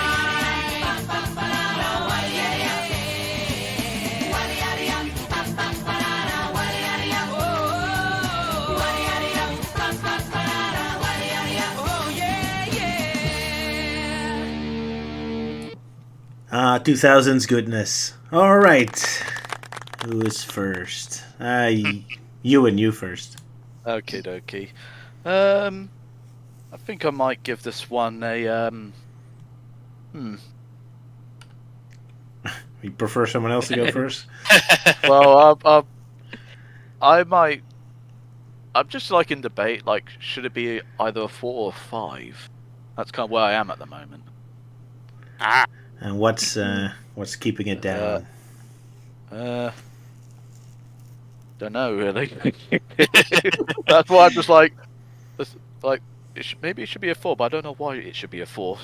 So fine, I'll just give it a 5. I'll be generous on this one. Alrighty, there you go. Liz, your turn. What do you think? I'm giving it a 5 as well. It is really good. It's got a really nice beat that you can dance to, and also the lyrics are varied enough, like especially in the middle. And also, both Sonia and Manic have really great singing voices. Absolutely. So, yeah, I'm giving it a 5 as well. Alrighty, Sala, your turn. What do you think? I'm giving it a 4. I'm sorry. It's great. It's so much fun, and it's the fact that it's Sonia and Manic singing, and both of them have the best singing voices.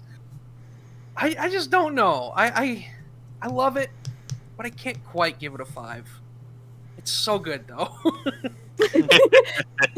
3 of those points are just from Manic singing voice. There you go. Yeah.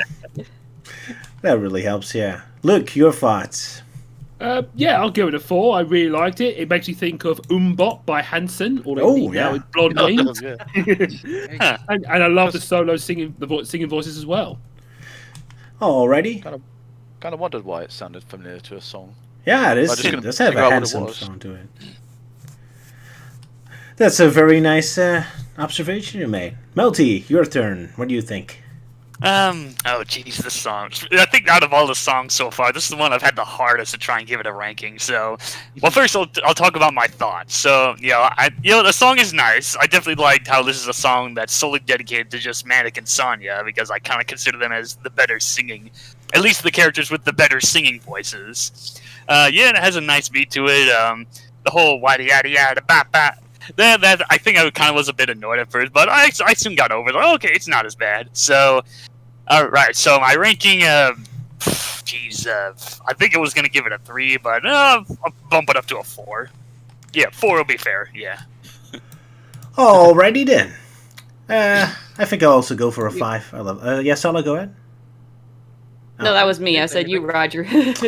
Yeah, okay. I give it a 5. Yeah, I love it. Sounds very 2000-y. Makes me very nostalgic. And great singing voices. Yeah, it's fun. I like it. So there you go. 27? Yeah. Mm-hmm. Pretty good score. 27 pointer. Yep. 27. Still doing pretty good, all things considered. Then I guess it's slowly time we move on to the comics.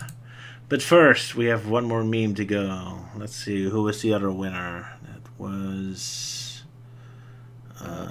I know we already played the Lion King one, and you played mine. I think it's yours. Roger. Already?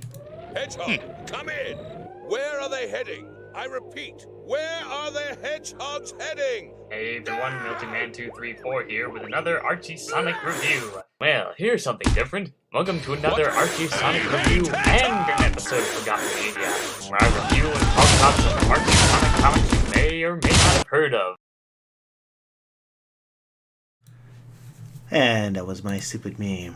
And I guess I should give credit to Eel, or Frotman as I know him, as the artist who drew you for your streams, doesn't he, Melting Man? Your artist? Yeah, he only did like the character thumbnail for the PNG tuber style that I've been going with my videos. But yeah, I was kind of surprised that out of all the Forgotten Media episodes I did, you just so happened to pick the one I did on the Witches of Oz, which had that special Emerald City background, which was like the only time I used it. Even though the series already has like an established background with the mineshaft, but oh well, it was still fun. Sorry, I just really left that background. Nice colors. More than consistency. Yeah, we'll just say I got drunk and I mistook the Emerald City as being a new Mobotropolis. There you go. You got too many radios thrown at your head. I guess it isn't the first time Robotnik is angry at you. Yeah, get hit a number of times like, oh, hey everyone, I'm decomposing dude 678. Decomposing dude. Yeah, funny enough, I've actually used that name before in some of my really old Gmon comics, where it's like, oh, decomposing dude 678, my evil doppelganger, that kind of shtick. But yeah, I didn't use it that much back then. Fair enough. But yeah, Sonic the comic with Sonic riding a broomstick. Boom, boom. Oh, jeez, my brain is gone. It's my broomstick. There you go. Thank you, Ash. I mean, look. Sonic boom. Sonic broom, Sonic broom, Sonic broom. And he can do magic. Surprised they didn't make that show on the actual Sonic Boom TV show. Yeah. Oh Yeah. well. Yeah, surprised Sonic's never actually ridden a broom before in official Sonic media. It's just that one cover. Probably because it's so easy to make bad jokes about it. Phallic object, anyone? Hence but, the let's- title there, Sonic Broom. Yeah. As if it's like a car sound. Vroom. Yeah. Yeah. Broom.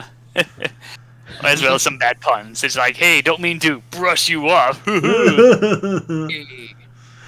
Anyway, anyone wants to do the synopsis for Sonic the Tomb?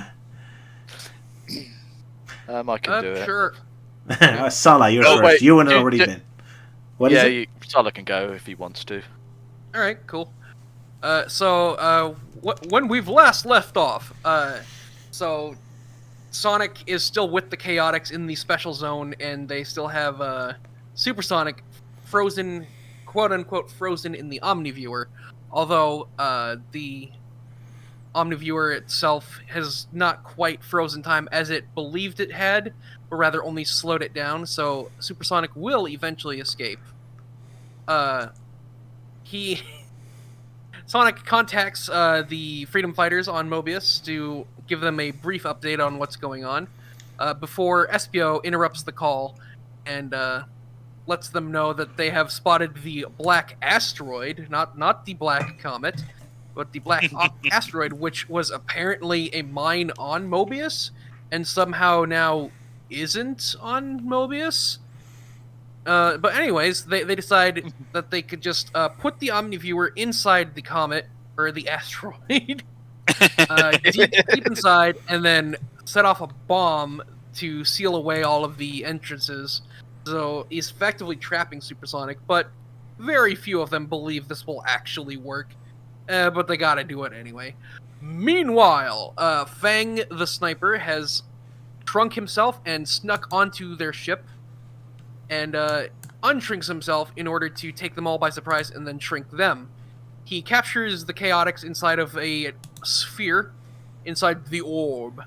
But Sonic avoids capture, using his super speed. Sonic has to do something because Fang is going to try and deliver Supersonic to Lord Sidewinder. Even though, like, Fang keeps mentioning over and over again, he's like, oh, this is a bad idea, but I'm getting paid. This is a bad idea, but I'm getting paid. Yeah. So Sonic... Yeah, the money talks. Yeah, so Sonic just hurls himself at Fang as hard as he can, and it barely hurts him. So Sonic has to try again even faster, and that somehow completely knocks off Fang's hat. So Sonic quickly grabs the shrinking capsule and shrinks Fang, and he just keeps shrinking. He gets to meet Grimer's cousin in the Microverse. And Vector thankfully knows how the shrinking machine works, so he unshrinks everyone. And so they fly their charmy-shaped ship into the black asteroid, drop off the Omniviewer, set off the bomb, and they cross their fingers. Alrighty, that's the story. Yeah, they sure love shrinking people into their doom. Yeah. Kind of nasty I mean, way to there's go. like, yeah, because like 3 times so far, like a story involving like shrinking or growing is going on in this comic. Like, first one being with like where Lord Sidewinder borrowed Knack's like shrinking growing technology just so they could break into Chaotix HQ. Then Slimy basically built a shrink ray, which ends up getting him shrunken down to beyond the size of an atom. And now, like, Knack ends up joining him, but in a different zone. Yeah. I Yes. assume he's not dead yet. I assume he's going to return. No, I think this is the last time we'll see of Knack. Oh, really? Ouch. Oh, he Yeah. did. So in other words, Sonic killed Knack in the Fleetway Sonic universe. Ooh, that's dark. Yeah, but yeah, yeah, it's kind of odd how this comic really loves those shrieking stories, and I think we'll be seeing another one of those, but like much later in the future. Yeah, because it's time out now for this type of story. With no more shrieking people, let's just move on to something a bit more different. What was that, Luke? I was saying, I did feel like they were repeating the story a bit because, like, when I was originally reading it, I thought, like, hang on, didn't this sort of story happen before, but with Slimy and Tails? Yeah. Yeah, it does feel like a repeat. Yeah, But I do like how Fang is depicted in some of these shots, including one where we see his bloodshot eyes. Oh yeah. Oh yeah, he's really pissed off at Vector there. Yeah. Yeah. Especially because it's like, he's escaped prison sort of thing, so he's like hungry for revenge. I like the added detail with his hat there. It's like you think, oh, the fancy buckles on his hat, kind of the Australian styled hat in some ways, but then you find out, oh no, that's where he keeps all the shrinking capsules. So that was a cool detail. As well as his like capsule that creates a bubble to capture the chaotix. But yeah, I suppose one thing though is like, who built the Charmy shaped ship? Was it actually Charmy that built it? Yeah, maybe. But yeah, I know there's maybe there's some backstory, but that'll be for next time. All right. Yeah, very likely. I mean, I doubt Charmy built it because they really keep showing him like his personality as in the video game, like the little childish Charmy, instead of the one he's supposed to have in Knuckles Chaotix. Yeah. Well, yeah, like not many people know about Charmy's original personality and whatnot. It's mostly because it only exists in the game manual. Because nobody reads the game manuals. Nope. Darn, I'm late on the I'm late on the drumstick thing again. What, do you want to repeat that again? Okay, sure. So, oh yeah, Charmy's original age and personality. Yeah, not many people know about it because it only exists in the game manuals. Because nobody reads the game manuals. Yeah. I keep forgetting the sound effects are on a different tab and not our main tab that we use. Oh well. Except for desperate parody makers looking for jokes. So I did have to read through all the manuals. That's where my Knuckles Chaotix parody jokes came from. Yeah. Well, hey, at least we're not like those other YouTubers that have to like stretch out videos by, reviewing a topic but cover 90% of the time on cheap jokes and whatnot. Because gotta get that avenue money. But that's just me being my old man cynical self. Back in my day, we didn't need that shit on YouTube. We just went wild with all that. Yeah. We just got straight to the point, partner. Yeah, pretty much. Yeah, there's something that I find a bit annoying in certain like Sonic Tuber videos is where their OC keeps shifting between poses constantly in the middle. Because I've been trying to watch this series about this someone and saying, oh, there's these leaks regarding the Sonic movie stuff, which is like it involves this like raccoon that just keeps constantly shifting poses between the middle, and I just started to find it so annoying. Why do I feel you're attacking me because of Dissected with shift poses, or do you mean something else? Well, I was going to say, though, I think I'm just imagining, like, if you just turn off the sounds, just sped up the footage, then you just have Roger doing all these sort of... I'm Johnny Bravo! Dancing Roger! Johnny Bravo Dissected, yeah. But yeah, so what was it about posing that? I mean, that doesn't matter. Does the actual audio of the video change when the? It just said that sometimes the character just keeps shifting poses constantly in the middle, and I just found it a bit irritating. But as in it like changes pose like every few times he changes like a slight different moment that goes on in the video. It's like, but look at this thing. Oh right, that. I do that in Dissected too. Is it bothersome when I do that? Oh no, not you. Just sometimes do the concept like straight in the middle. I don't know. Yeah, maybe it's just like in the middle that it happens like way too often. The characters are like moving, changing poses so often that it kind of makes you wonder, why not just animate it? All right. I guess I just have to investigate Yeah. and see what's going on.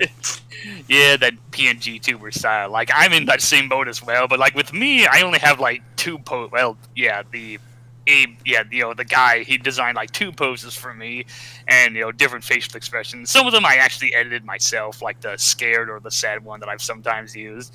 And then it's like, I don't know, maybe I should add in more poses. But then after a while, I think I watched Kitty Monk's videos, and she has like this same pose and just constantly changes facial expressions. Like, people like that. It's like, okay, I'm fine with what I got. All right. Yeah, sorry to make it about me. But yeah, back to the comic. So, Yeah, I mean, one bit that Sala missed out with the comic was the fact, like, they were still flying the ship when Nak shrunk them down, so when Vector just jumped on the steering wheel saying, like, hey, could you at least wait until I've landed the ship? And Nak just looks, oh, and then the ship just crash lands. that's a fun detail, yeah. Yeah. They're lucky the ship wasn't broken and they get sucked out of it into space or something. They'd be all dead. Yeah. Yeah, like there. That's the end of Fleetway Sonic. The end. Oof. What a bleak ending. Oh, well, at least the ship has been made to be robust. Just like Charmy, apparently.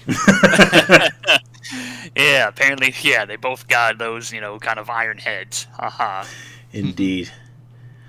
Especially with, like, supposed child abuse, like, for annoying Vector, and to the point, like, oh, I'm gonna start yelling at you, and if you keep annoying me, you're gonna get hit. With my fist. What a nice bunch of friends. Indeed. Yeah, I mean, I know Vector would sometimes do that, but yeah, Fleetway Sonic does it all the time. Poor Charmy.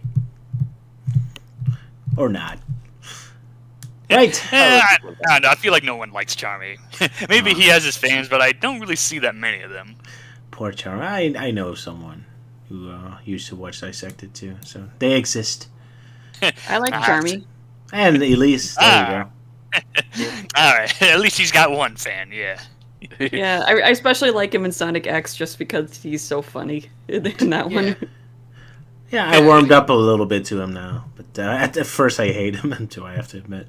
I think he's just the right level of annoying that is endearing.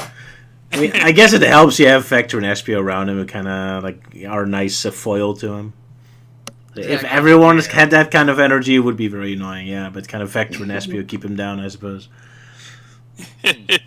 Yeah, I think, looking back, I think I liked him in X, and especially in the comics, IDW and Archie Sonic, although mostly in the new canon of Archie Sonic. The old canon's a whole other different story to get into. We'll get there one time, as soon as we finish the Fleetway. Yeah.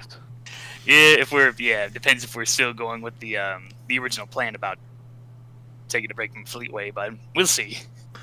We'll see. Well, I think indeed. Roger wants to take a break at some point. Because he just wants to, like, be away with Fleetway for a while and just focus on something a bit more,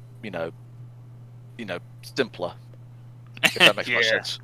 Yeah, I have one idea for that, but yeah. Don't worry, Roger, at this point we only got, like, less than 10 issues to cover if we're gonna stop at 100. Alrighty then.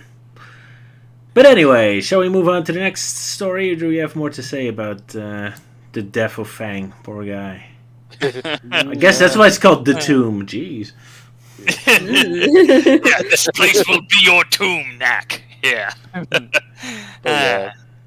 Obviously, like, Sala just kept on saying, like, the whole asteroid and comet thing wrong at one point, calling it the Black Comet. He did as a joke to him at reference to Shadow. So to make things easier, just call it the Comastroid. The Comastroid. It is an interesting coincidence that the Fleetway introduced a black asteroid years before the games introduced the Black Comet. Indeed. Yeah, that is surprising. Yeah, you think Sonic Team of Japan was inspired? It's like, yes. It's too bad they didn't choose Fleetway Pirates instead of Black Doom.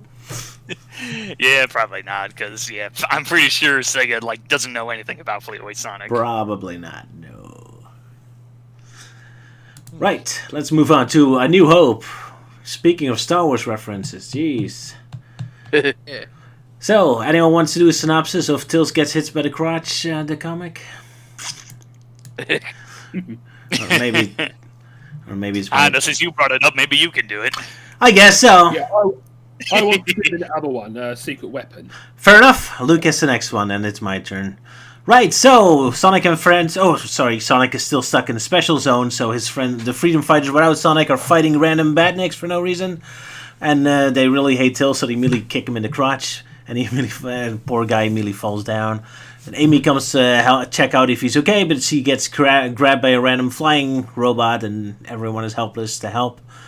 What a stupid statement that was. Anyway, Johnny tries to throw his javelin, but he misses because nobody's allowed to be useful. Fortunately, here comes Cybernick to the rescue and blows up the bird, catches Amy, and shoots to finish the rest of the badniks, and then decides to join them. That's pretty much the entire story. So, in other words, only Sonic and Cybernick are allowed to be useful. The story. Yeah. But of course, we can't also forget to mention like Tails being super happy when Short Fuse decides to join. Yeah, he's all spinny. Me just like going, because him just spinning in the spot like. He does look adorable, yeah. Even thumbs up at the end, it's almost breaking the fourth wall. Yeah, I just love the panel where Short just destroys everything, shooting lasers and everything burning behind him. Like, die. Yeah, especially considering the fact like the others were like having a hard time just trying to destroy them, but then the moment Short Fuse just comes in, he just like wipes the floor with them. It's like done. And all the other pose as if they did it. Yeah. Why does it sound? So, when there's the part where like the pterodactyl bot like grabs Amy, and I completely forgot that like Johnny had that staff. So I'm like, why is he throwing an arrow? He stole Amy's crossbow. Yay! Yay! Another little detail I suddenly noticed is when Amy lands, she falls right on top of a batnik. I also love the face expression of some of the batniks. What was that, Euan? The boa bot is what she landed on. Alright. The what? The boa bot? But yeah. The boa bot. Alright, yeah. I also it's the same one that poked Tails in the bum. Yeah. Poor guy. Tails is not having a good time. He gets no respect. No respect for Fleetway Tails, no. And of course that one lizard badnik that's just like shocked to see Short Fuse turning. It's like, oh no, we're gonna die! Oh shit, it's the traitor! Yeah, it's a fun story. Wait, we got it. Wait. There we go. Yeah. I was also want to point out that the backgrounds are a little bit distracting, just considering it's all photocopied, especially the bolts that have been shot out of that flying robot. Oh yeah. Obviously, the artist likes rotoscoping. What is the screw? The bolts out of the flying robot? I mean, I did notice the rocks, but the mountains too. Sorry, Sala, what did you say? The very first panel, the first page, the robot that got shot by Amy. Oh right, yeah, I see. Yeah. Yeah, like the only bad thing that they were able to destroy. Yeah. Apparently, it's the only badnik that can talk in this story. Yeah, but yeah, I did notice it with a rock shed. It looked a little too realistic. So The bat talks immediately in the next panel. Ah, must have forgot that. Target in range. Translation: his crotch. Whack! It's a bat wing too, so it's more of a slap than a punch. Yeah, he just somehow makes it worse. Yeah. He tried to slap his ass, but instead he slapped the other thing. Oh my! Yeah, it's almost like one of those sort of like tiny flicks that barely hit you, but yet it hurts twice as much. Oh no! Oh, not those things. Tails' face expression is funny. Moving on. I also like how he says jerk, but more like it's a sound effect more than him calling him a jerk. Like more like jerk, as if it's his pain sound effect. No, he says yerk. Like yerk. Yeah, yerk. Yerk. Yeah, what the hell's a yerk? It's the sound of pain. That's the sound you make when you get slapped in the crotch. All right. Yeah, I mean, it almost sounds like yoink in a way. Yeah, yoink. Yoink. Whack. Yoink. Yeah. But yeah, obviously, Johnny failing to hit the bad Nick in the air, and of course Amy just basically just says, "Ever taken up throwing on your planet, Johnny?" I just noticed in the final panel that Amy is doing gang signs for some reason. Yeah. Yeah. I was just wondering, like, if she just like meant some sort of like bow and arrow type thing, like you. Yeah. Just me, or has Short Fuse's shoulder pads gotten way smaller? Yes. It looks like he outgrew them. Nah, maybe they just shrunk in the rain. Yeah. It's like, God damn it, I shouldn't have put the washer on hot. Yeah. Yeah. And that perfect panel of like, you know, where he's just going like, "I'll join you guys," like, but the whole point of where he's like, "Damn it, I shouldn't have left them out in the rain for so long," and Tails like, He's like, no, it looks good. It looks good. Maybe it's like an advertisement for Tails' own laundry detergent. So you put Tails out there, put him in What's happened to you? "Put your spinning tails in the washer and you'll get your clothes extra clean." Yeah. Wee. But yeah, pretty fun comic. I especially love spinning Tails. Yeah. Yeah, Tails go. Exactly. But yeah, good stuff. Nice little story with some short fuse action. And of course, always bringing up his catchphrase. That he brings his own backstory, you mean? Yeah. Which is basically his catchphrase at that point. It's like, "I have a tragic backstory." It is funny, he just randomly says it to Amy, who already knows him. I've also noticed one panel where Johnny gets Tails up, he looks completely cross-eyed. Oh yeah, the one in, on page 2. Oh yeah. Yeah, because like, "Tails, can you go fly?" It's like, maybe a little bit later when I've regained myself. Yip, dipper.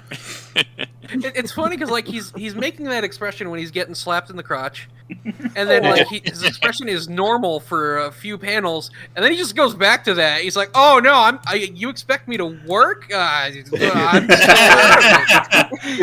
I suppose the moment he started moving was when the pain came back. It's like when you cycle for a very long time and like, you know. Yeah. Oh, this will only hurt if you move. Yeah.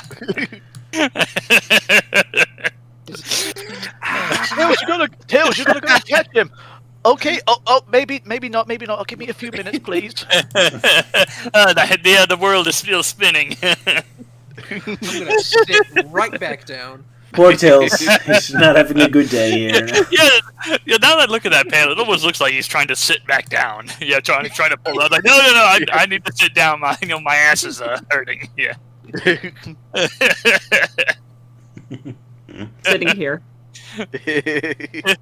I'll just sit here and do nothing. Yeah. Just wanted to check something. So same as usual, huh, Tails?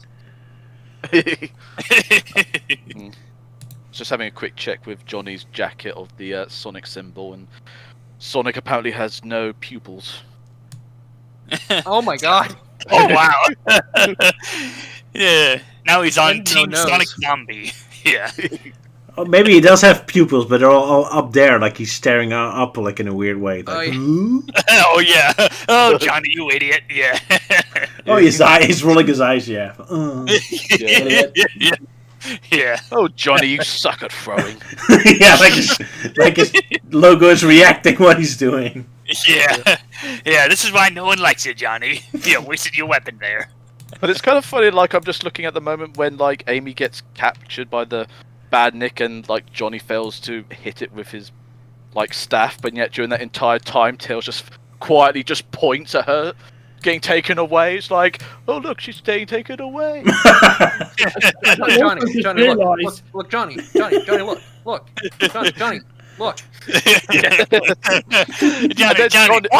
Aye.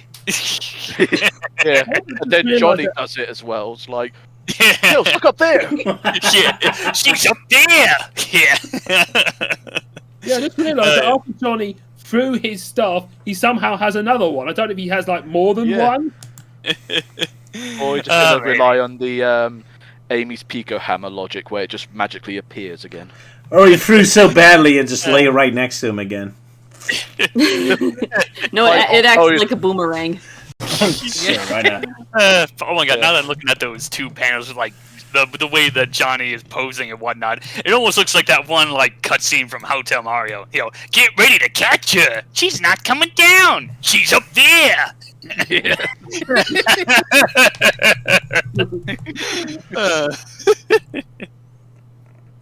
Hey, you, get off of my cloud. When you pinch Wendy's pennies, they pinch back. Oh, I recently found out that the guy who voiced Mario and Luigi from those redubbed the intro scene several years ago. Oh wow! And he like made it vulgar. Oh boy! Oh no, this I gotta see after the stream. Yeah. Oh no! Oh no! There we go. What, a lot of effing and jeffing. Yeah, we gotta find the effing princess. Yeah. It was from. He did that in 2011. Oh wow. Printers. As opposed to seeing like all the memes, and he's just like, right, I'm gonna basically just milk this the best I can by redoing my lines, but extra vulgar. Well, I hope that video is still around for like how long it's been. Yeah. Yeah, it is. Posted in Funny live enough, chat. Okay. Someone has managed to find a beta version of Hotel Mario, and there's like this tutorial section which is supposed to be voiced by the Mario voice actor, but it's voiced by someone else, and it just goes like, "Oh, look at me! I should be in the Olympics," that sort of thing. Oh yeah, it's just one of the developers like, here I can jump on things. Wee. Penguin Yay one. Yeah, Penguin Yay one. All right, we should look it up later. But first, we need to move to Fleetway, the final story. Unless someone has more to say about Star Wars: A New Hope. Then we go to Secret Weapon, aren't we, Luke? Okay. Yes. Okay. I don't want to talk about this one. Okay. So... Real quick. Sorry, Luke. Real quick though. I noticed on the part 1 it actually says complete story instead of part 1, which I thought was weird. Yeah, that's a bit misleading, that one. It may mislead a lot of readers at the time. Yeah, hence why I had to tell Roger about that just in case. So it's technically more. So it's technically more of a prequel to this one that we're doing, Secret Weapon. Yeah. Okay. Okay. So Secret Weapon. So this starts off in the Metropolis zone with Johnny Lightfoot sneaking around because he's meeting up with an informant who's a rat because he has some special intel for the Resistance. Because apparently Robotnik has been developing a secret weapon that the troopers are escorting through the Gum Tree zone. So Johnny pays him his due and he walks off, not realizing that Robotnik was listening on the whole thing and the rat informant was loyal to him. So we cut over to the Gum Tree zone with the freedom fighters with Cybernet? Short Fuse, sorry, brain just went off a bit. Short Fuse with them, spying on the troopers, towing a very interesting looking box. So Short Fuse goes into the attack, blowing a trooper's hat off, and then punching another one in the face. And a lot of them get punched in the face with all the big blown up and that. So they go and inspect the box, but suddenly something smashes out, which turns out to be another Cybernik, this one called Vermin, and he looks really nasty looking. And it turns out that the Johnny recognizes him. It turns out it was the rat informant who's turned into him, and he's like, "Yes, I'm a Cybernik too. I'm much more powerful than you," and just bashes Short Fuse like Asterix. And it's like, now I'm unbeatable, and all the visitors are like, "Oh dear, this is going to be trouble." So it's now Short Fuse versus Vermin. So Short Fuse started off first with a huge laser blast, and then Vermin shoots him with his laser vision. like, my stomach. And then Tails tries to get involved, but he gets stung by Vermin's whip tail. I get in his crotch. Yeah, he gets stabbed in the dick again. Oh. Yeah, now we went from feet to shrinking to dick shots. Yeah. And Tails is the unfortunate victim. Yeah. Tails will no longer be a father. So Short Fuse goes and smashes him, and then Vermin is like, time I use my secret weapon by using a lethal-looking syringe on his tail, which zaps him, and then because he infected him with a computer virus, so he can't function. So then Vermin shoots at Johnny's staff, which destroys it. And it's like, yeah, I've got eye beams. I'm gonna do so much things with my eye beams. So then Amy goes and shoots the fruit, which turns out to be very acidic. And then Vermin's like, my arm, I'm melting, what a world. And then he runs off, so Johnny gets Short Fuse up and takes him to Techno, who wires him up to saying, he'll be all right, and that to be ready for the next time Vermin attacks. So the way that Short Fuse is like sticking his chair does resemble what RoboCop has been put in, but hopefully not being fed disgusting-looking baby food as well. The end. Yes. The end, indeed. So one thing I really want to bring up is they basically only survive this encounter because of the gum tree's fruit, which has an acidic juice. What's weird about this is that they're only here because Robotnik set up this meeting location. Yep. So that is not good on his part. I guess he took them to the one place with acidic fruit. Yeah. I guess he took some lessons from Underground Robotnik. Typical. I have to say that Vermin does look really cool because he looks like his design looks cool. He's got a whip tail, he's got laser vision, and he sets up to be a worthy rival to Short Fuse. And he punches like Asterix, that helps. Yeah. Bang! Well, they both do the same thing with an uppercut. So, like, Vermin did it to Short Fuse, so Short Fuse decided to return the favor. Yeah. Yeah, so I guess Vermin is Asterix and Short Fuse is the Obelix. Ooh. Also, the panel where Short Fuse punches a trooper in the face reminds me of a moment in Judge Dredd where he faces off against the Dark Judges, and one of them is called Judge Fear, who opens up his faceplate to show him his worst fears. But when he did it to Dredd, he was like, gaze to the fist of Dredd, and punches him straight in the face. Nice. Best Dredd panel ever.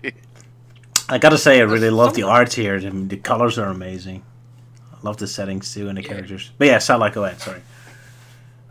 There's like a funny thing I just can't get over in the second to last panel. Is like Techno has like Short Fuse like hooked up to a machine with like a tube coming out of his stomach, and she mentions that she's draining the computer virus. Yeah, that was a weird statement. That's an actual virus. That's not how viruses are dealt with. You don't just drain them. Yeah. Some computer paracetamol. She's using a special anti-vax or anti-virus program. Yeah. Yeah. Oh well, this was written in 1997. I guess they didn't quite know how computers work still. Maybe she's just booting up pop-up blockers to take care of the virus. I guess so. Gotta install Norton real quick. Yeah. But of course, poor Johnny, the moment he tries to attack Vermin, and of course Vermin just shoots his staff, and Johnny's all distraught, you just shot my staff. Why did you destroy my staff? You look and of so course, sad. In the next panel, he looks so miserable as well, just looking at it. It's like, I like this staff. Not my baby. Yeah.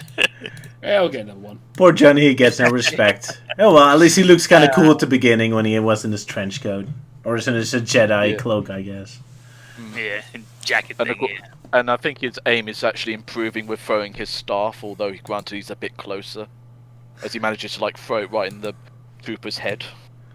Yep. Oh yeah. I suppose after being insulted by Amy, he had no other choice but to practice his throwing. Yeah. Also, in a bit of a prediction, where when Short Fuse makes the first strike, he yells out, "Get a load of this!" Exactly. Sonic Adventure. Yeah, this is the real origins of that meme, and Robotnik just stole it. There you go. And of course, it was like such an epic moment. Like even the troopers, like head fell flew off. Yeah, It's just like it was like his brain exploded from the awesomeness of that moment. Ah! This. Yeah. Incredible. His mind was blown by the real origins. Indeed. A historic moment. Man, Sonic Fleetway suddenly predicted a lot was coming later. Maybe Sonic Team was reading them. Who knows? Someone must have, yeah, I guess one of the Fleetway riders must have had like a TARDIS somewhere, and they just occasionally popped into the future. It's like, oh, we'll steal that idea ahead of them before they know it. They borrowed it from the Simpsons writers, I'm sure. Yeah. We'll just use this quote. Oh, we'll basically use this, but we'll call it the asteroid, not the comet. There you go. If only Doom showed up. In the future, where Sonic ends up in another world, he gets into a few adventures that predates a certain Sonic game series. Oh my! All right. Oh yeah. Looking forward to that. Exactly. But yeah, awesome comic. I love the art. Sorry, Euan, you said something? Nah. I was almost gonna say, of course, as per usual, Short Fuse got to have his little monologue saying like, don't worry, you'll be able to resist the brainwashing just like me, like what Robotnik did to me. Yeah, I also has to go through his backstory again. Yeah. Yeah, and of course he's like, screw you, I volunteered to actually become, this robot, haha. Still kind of dark, being like eternally roboticized. But I guess he likes it. Wacky Rex. He's probably going like, I will live forever, that kind of thing. I also like the last panel of in issue 90 where Vermin is like going and you got Amy, Tails, and Johnny to stand in the background going like should we help? Should we do something? Nah. Well, especially with Tails with his hand on his mouth. Yeah. Like, oops. He's like, oh dear. And of course, like Amy's just standing there, just being like, "Oh well, here we go again." Yeah. Oh hey, that's another thing that Fleetway stole from the future. That whole the one episode where Sonic and Tails and Sonic Boom are sleep deprived, and of course the rest do absolutely nothing to help out. All right. Yeah. That stupid episode. Yeah. Oh well. I don't know. Just looking at the panel of like close up of Tails, like just going, "Oh," it's almost like he's trying to, like, almost threw up, and he's just trying to put it back in. I don't know why. It's just especially just how he just also said "ulp." Maybe all that slapping around has made him sick. I can't imagine. Poor Tails. Poor Tails. Getting the short end of the straw of getting like whacked in the crotch multiple times. Yeah. Like, come on, Tails is a kid, or supposedly, or whatever. Still hurts. Right. Other fun stuff in Fleetway. Artwork. Any artwork going to make fun of Amy Bond or Knuckles riding the rocket? I like the silly one with Robotnik as a bat. I didn't have that one. Darn it. Yeah. Let's see what. So the one of Knuckles riding the rocket is interesting because I was scrolling through the pages and I got like halfway through that one and it looked very wrong. Yeah, just like the broom. Yeah. Yeah. Oh man. Also, Luke's loss. Oh no! Luke, what have you lost? I would say he lost his precious bookshelf when Dingo and Sleet sabotaged it. Yeah, apparently this is about if the Sega channel is going to be available in Essex. So. I think it has to do with the Sega channel. Yeah, that's what I was saying. Something with Yeah. the Sega channel, whether it would be available in Essex or not. It's South. Yeah. Poor Perfect Luke. though. Loss.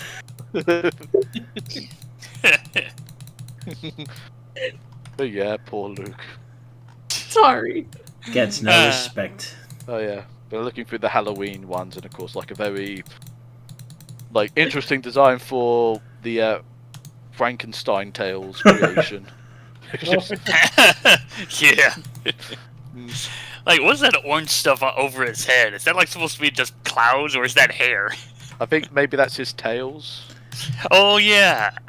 At first, I thought someone just drew him with like a weird, poorly drawn afro on him. Yeah. Although I'm just kind of wondering what that thing is on like the top left. But then again, I suppose it's like a bigger picture, but it was just like I don't like all these other pictures, so but I really find that one funny, so let's just show that one off. Oh yeah, I think it's supposed to be like a glove or something. I thought that was writing. But yeah, kids, how Tails looks like Frankenstein happens to you if you get hit in the crotch so many times. That's how you look permanently. And that's the origin. And that's the origin of the film Frankenweenie. There you go. Also, Oh no. Although, despite the name, it's not really what it is. It's more of the dog brought back to life kind of thing. Yeah. Mm-hmm. But also like that on the next page, there's like Robotnik dressed up more like a witch than a I wizard. like that one. Especially with like a missing tooth. And of course, him having a go at his bats. I don't know. Oh wait, there's another thing that maybe, but I don't know. The whole witch Robotnik reminds me of that one episode of Adventures of Sonic. Nah. The fairy tale one. Yeah. It does make me think of this very old UK British character called Grotbags, who is this witch who's like a villain to this other old British character called Rod Hole and Emu. Oh yeah. Sure. Yeah. For some reason, just when I'm looking at that, I'm just getting like the immediate reference to the thing that Luke voice dubbed, like "Wizard ale, grown fresh on the mountain by me and my army of robotic bats." Trouble, toilet trouble. It's like, damn bats, get away from me. Or this is like an alter version of like Banjo and Kazooie, but with Sonic. Oh yeah, yeah. It's Gruntilla's alter ego. Indeed. Another thing I found. I'm just imagining. Yeah, go ahead. I'm just imagining Robotnik talking in like Banjo Kazooie speak, and it's all just rolled R's. Yeah. Yeah,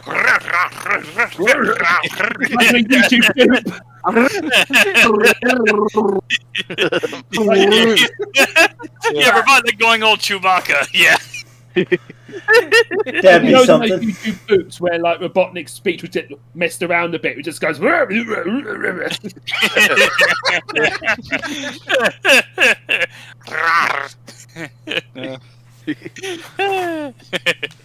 But yeah, there's the Robotnik bat that I think Luke mentioned about. Yeah. Ding dong. Ding dong. But yeah. Also, Amy Bond. Amy Bond. Kind of like the fact the kid attempted to do the whole sort of like gun barrel swirl, but obviously it was just like trying to draw it around Amy, even though like already drawn. It's like, this is hard. It's getting wonky. Yeah, that Amy, punk Amy does kind of look good. Oh no, wait, sorry, we were talking about the other one. Yeah, that other one. Way on my end, sorry. But yeah, the punk Amy one's a bit weird. Though it's Also like a vampire one. Real quick, the page after the page that has Amy Bond is just like the next issue, the Hive, and it's just Sonic like holding Charmy, like, "What have you done?" Listen here, you little shit. Yeah. Oh, you asshole. I've had enough of your. Yeah, Sonic really had it with Charmy. Let me get that screenshot. So yeah, that's definitely something to look forward to in the next couple of days. Yeah. especially the reviews on Pinocchio and Pocahontas. Yeah, I wanted to talk about the Pocahontas review. I found it funny they don't have any game footage in it. They just show a picture of the movie itself or something. Yeah. I think it's just like they just didn't even bother playing it, or they just realised, oh crap, we forgot to take photos of it. Yeah. Yeah, I mean their main negative for that game is like, oh, not enough action. It's like, I guess they wanted to see a real interpretation of Pocahontas, not the Disney one. Ha ha. Oh my god, their review of Pinocchio, the pros and cons, is pretty telling. He's like, Raves, Pinocchio and Jiminy look quite cool. Graves, dull and unimaginative.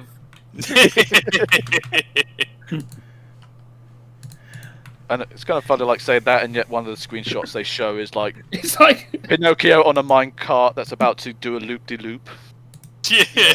Yeah. You look at the graves of Pocahontas. It says not chock full of action. Yeah. Yeah. And you see a pattern all of like, I know it's a lot of like shadows, but they look like the whole sea, the whole river is full of dead animals. Yeah, it looks like it's it quite literally is just like a yeah, they're full of dead birds. Yeah, like where was this in the Disney adaptation? Meanwhile, she's like singing in her little canoe. Yeah, there's Just birds on her around arm. the river bend. Yeah. There's I wonder less if the dead birds. I wonder if the raccoon had anything to do with it. Oh yeah, like Considering how Euan? I didn't hear you anymore. Euan? accidentally throttling them. yeah. So, fun fact, by the way, that raccoon was voiced by John Kassir, the voice of the Crypt Keeper. Oh, from Tales okay. of the Crypt. Oh, that's interesting.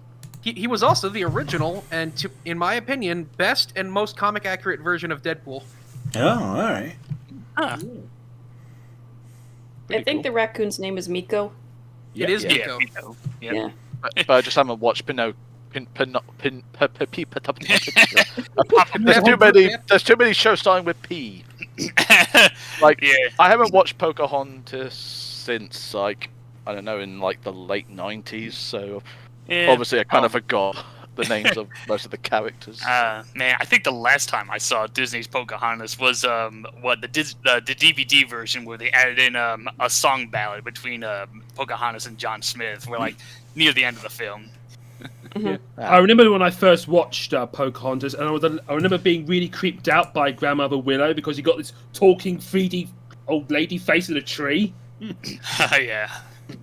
And of course, everyone who sees like her for the first time will give the same reaction, like the shocked face, or like. Tree's talking to me. You should talk back. Hello. Walk to the tree, or she'll whip your behind. It's a great movie. Too bad it is the actual story is horrific. Indeed. Yeah, historically accurate it is not. In terms of a film, yep, it's good from what I remember. Yeah, it's all right as a film, but it's not historically accurate. But I don't think it marketed itself as that. Yeah, I don't recall it being marketed like that. When I watched Pocahontas, I was a really dumb kid because you get the Song of Savages, and it sounds like really like the big epic battle is gonna happen. Like I was not thinking about the context behind it. I was just like, yeah, action, fight him, and then there's no climax. It's like boring movie. Why there's no fight sequence? Cause I was just caught up in the tone and atmosphere. I wasn't really paying attention to the story itself. I think you missed the point. Yeah, I missed the point a little bit. I kind of missed the point. What? But in Disney movies, action is always fun. It's never scary. Yeah. Like when in Hunchback to Notre Dame, like they all have this battle and it's just fun. Like, yay, slapstick. Savages is such a good villain song, though, because the real villain was Prejudice. Yes. Yeah, especially with the lyrics. Like, if you like the soundtrack version and the actual movie version have like two verses that are completely different. Yeah. Oh, really? I didn't know that. Yeah. There was a there's a really funny detail in the song, though, in that so So Russell Means was the actor who played Chief Powhatan. I guess he can't sing. So in the song they had Jim Cummings filling in his voice. Yeah. Yeah. Well, immediately after his part, it was like Elder Kakata. His voice actor couldn't sing either, so they got Jim Cummings for him. It really does feel like Jim Cummings is just a stand-in for singing, because like in Anastasia, he was the singing voice, and and then there was another one I recently found. Scar, yeah. Yes. Yeah, that one is interesting though Toaster because Goes to Mars, that big the voice French guy, actor like for Sorry. Yeah. That one's interesting though, because the voice actor for Scar originally, what's his name? Jeremy Irons. Yeah. Jeremy Irons. Yes. Originally, he was doing he was like talk singing as Scar in that song, and he did a good job. It's just that he got to that one part where he says, "Yeah," it's like where he yells at one of the hyenas, and then apparently he blew out his voice for that one, so he couldn't continue the song. So for the rest of it, they had to get Jim Cummings to fill in. Yeah, need someone to sing? Hire Jim Cummings. Maybe he's also the voice of Sonic, Manic, and Sonia, Sonic Underground. Oh yeah, he's the I'm real not surprised. Steve He has, like my friend Aaron described, he has more range than a rifle. Yeah. It does. It's just like, this is the funniest example to me because it's two different characters singing one after the other. Both of them are done by Jim Cummings. Yeah. Everything in the universe has Jim Cummings' voice in it. Yeah. Especially Disney, yeah. Yep, he's everywhere. Especially, especially Pete. He's been voicing that guy since the 90s, yeah. Oh, yeah. And Winnie the Pooh, and yeah. Yeah, and Tigger. And... Oh, yeah, Pooh Bear and Tigger, yeah.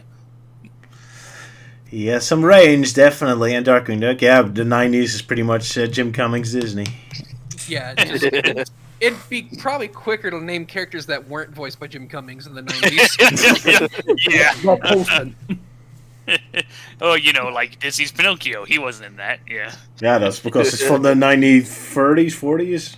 Yeah, 40s, I think, yeah. He was probably just a boy if he was born at all at that time. Probably. But yeah, Disney's Pinocchio, that was a good film, yeah. But not the live-action one. That one's shit. Yeah. Yep. And of course, the picture they keep using of that one of where he sniffs the pile of poop is like I would pretty much a recommend- representation of what people think of it. I would recommend the Guillermo del Toro version on Netflix. Oh yeah, that one's really good. Yeah. Yeah, it definitely is quite a unique, a unique take on it. Like, oh, Pinocchio wants to be a real boy, but the setting is quite unique because, like, it actually takes place during World War II. So that completely threw me off guard. Yeah, and he did a song taking the piss out of Mussolini. Oh, wow. Oh yeah, and what made it hilarious is that in that film, Mussolini is voiced by Tom Kenny. Oh wow, okay, that's weird. Yeah. Oh no. Yeah, he has a small part voicing that guy. That's a surprise. Wow. Okay. Recently saw the Pocahontas movie though, and yeah, it's interesting. I would say it is pretty good, like as a Disney movie. Yeah. Even if it is historically inaccurate, but again, I don't think it marketed itself on authenticity. Who watches Disney movie for accuracy anyway? Yeah, you don't do that. You do it for the spectacle. And also, when it comes to movies like Snow White, Little Mermaid, they're not exactly a one-for-one recreation either. Nope. Yeah.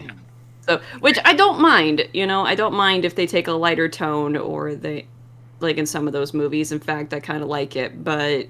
It's like, yeah, it's like, and just because you didn't do an exact recreation of the story, it doesn't mean it still doesn't exist. Yeah, 'cause I mean, like, those old fairy tales of, like, Snow White and Pinocchio, I mean, they're pretty much in the public domain, so anyone can do it.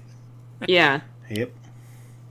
So, and the original versions, they exist, like Little Mermaid, it still exists, It's like Disney just made a version of it. They didn't, they didn't like destroy it or anything. It's still there. So, and if anything, their movie just kind of introduces people to it. So Yeah, especially was kind of their attempts to try and get back their footing, because they were kind of in a bad position when they were working on Little Mermaid. Would be Yeah. interesting if kids go to the original and kind of get surprised at the differences. Especially with Hunchback of the Notre Dame. That's quite a difference between the Disney movie and the actual book. Oh yes. yeah, Oh. Yeah. I mean, yeah. I mean, like the Disney version's fine. Like, sure, there's a few bits and pieces that could have been removed, like the gargoyles and whatnot. But it's mostly straight for the most part. But I mean, especially since the original book constantly goes to backstory and just starts explaining what the Notre Dame is or how the sewer system in Paris works and all that. Oh yeah. That'd be weird to read. Yeah, funny enough, there's actually is like an official Broadway music, or at least a musical adaptation of Disney's Hunchback, and surprisingly, that version is actually more faithful to the original story. Like, Frollo is the archdeacon and has his whole thing, and yeah, especially the ending. Yeah. Fair enough. Yeah. Yeah. Well, at least Just it say, doesn't though- involve talking musical instruments. Yeah, I have to say though that my favorite Disney movies are the ones that are kind of like underrated. Like I love Atlantis: The Lost Empire. Well, I love the yeah. animation there. Great animation. Yeah, that was my top favorite. I also really love Brother Bear. That one, Yeah, I I really like love Brother that one. I really love that one. My favorite is always Emperor's New Groove. I love that. I like that one too. Yeah. And the I Goofy guess I movie. like some of them more. Oh yeah. That. Oh yeah, I like that one too. Are you melting Yeah, man? Yeah, I think some of my favorites are some of the older classic ones, like Snow White and Pinocchio and others. I also like some of the others, like Beauty and the Beast and Aladdin. And yeah, it's funny enough with the Snow White one. I remember really liking it as a kid. Like, oh yeah, fun movie. And then when I learned about the history of the film, I kind of appreciated it a lot more because there's quite a history. Disney's first full-length animated feature. He really went all out with it. Even when he ran out of money and the banker had to come and see what project he was working on. Real nervous, showing him a work in progress, and then by the end of it all, it's like taking a walk back to his car. It's like, well, thanks, and it's like, yeah, thanks, and oh, by the way, that film's gonna make a lot of money, and then he drove off.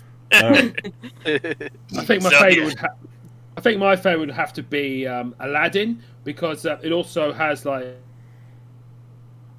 Look, you got cut out? Yeah, Luke, you cut out.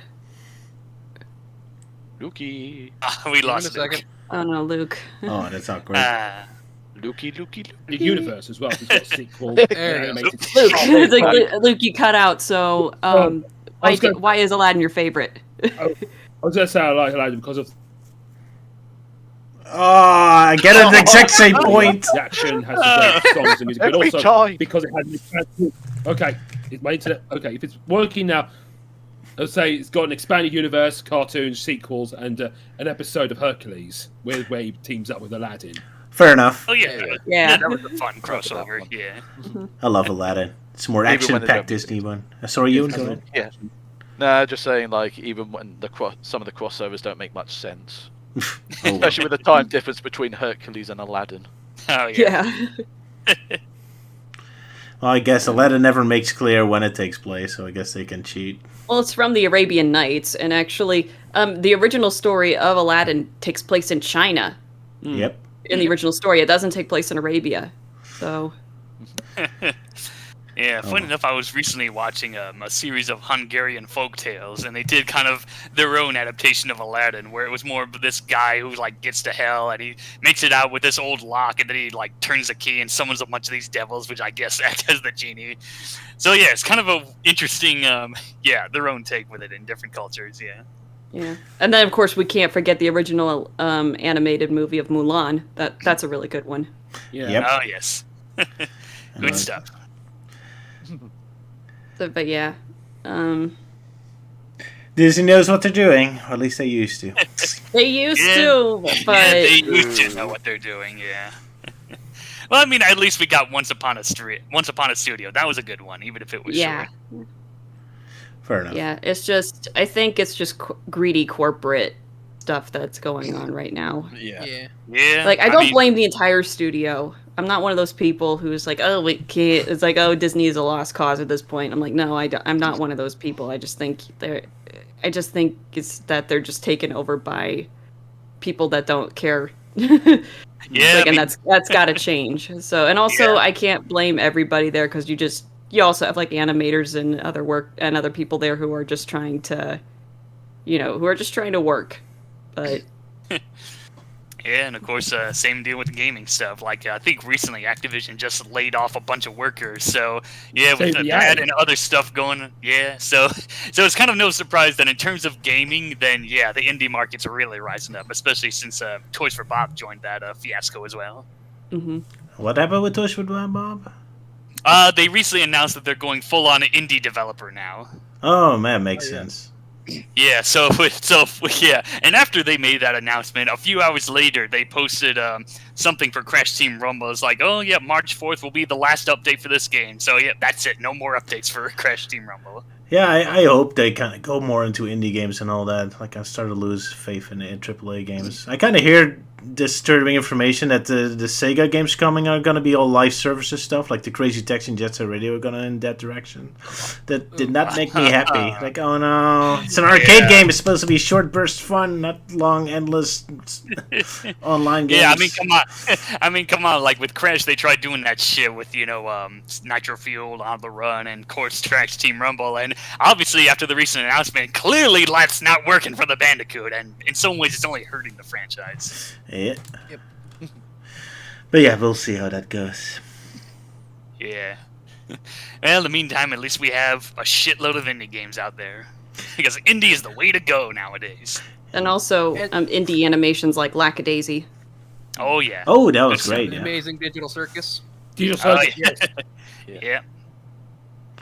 So, Also, future still bright. If anyone's looking for a really good game on both PC and PlayStation, get Helldivers 2. You will get your money's worth, I guarantee. Helldivers 2. All right. Huh. Oh, yeah. It's a blast. I've been playing so much of it lately. All right. It's if anyone's ever seen the movie Starship Troopers, it's kind of like that. Oh, okay. It's you're basically not super soldiers. You're future soldiers fighting off alien bugs, and the sense of humor in the game is top notch. It's so funny that like it's blatantly parodying patriotism, but everyone who plays it just instantly becomes more patriotic to this fictional super Earth. Well, that's the thing. Sometimes parodying it actually makes you love it more. I mean, how many people? How often are like? I mean, the song you used for the... Actually, never mind. It's getting late. My brain doesn't work anymore. But Team America's like, America, fuck yeah. Like, they often use it as like genuine patriotic music, even though that song makes fun of America. Like that, but yeah. Yeah. Mm-hmm. Oh, well. You gotta laugh. Now I remember what I was going to say when we're talking about like favorite Disney movies. Another one of mine is Fantasia. Oh yeah, that one.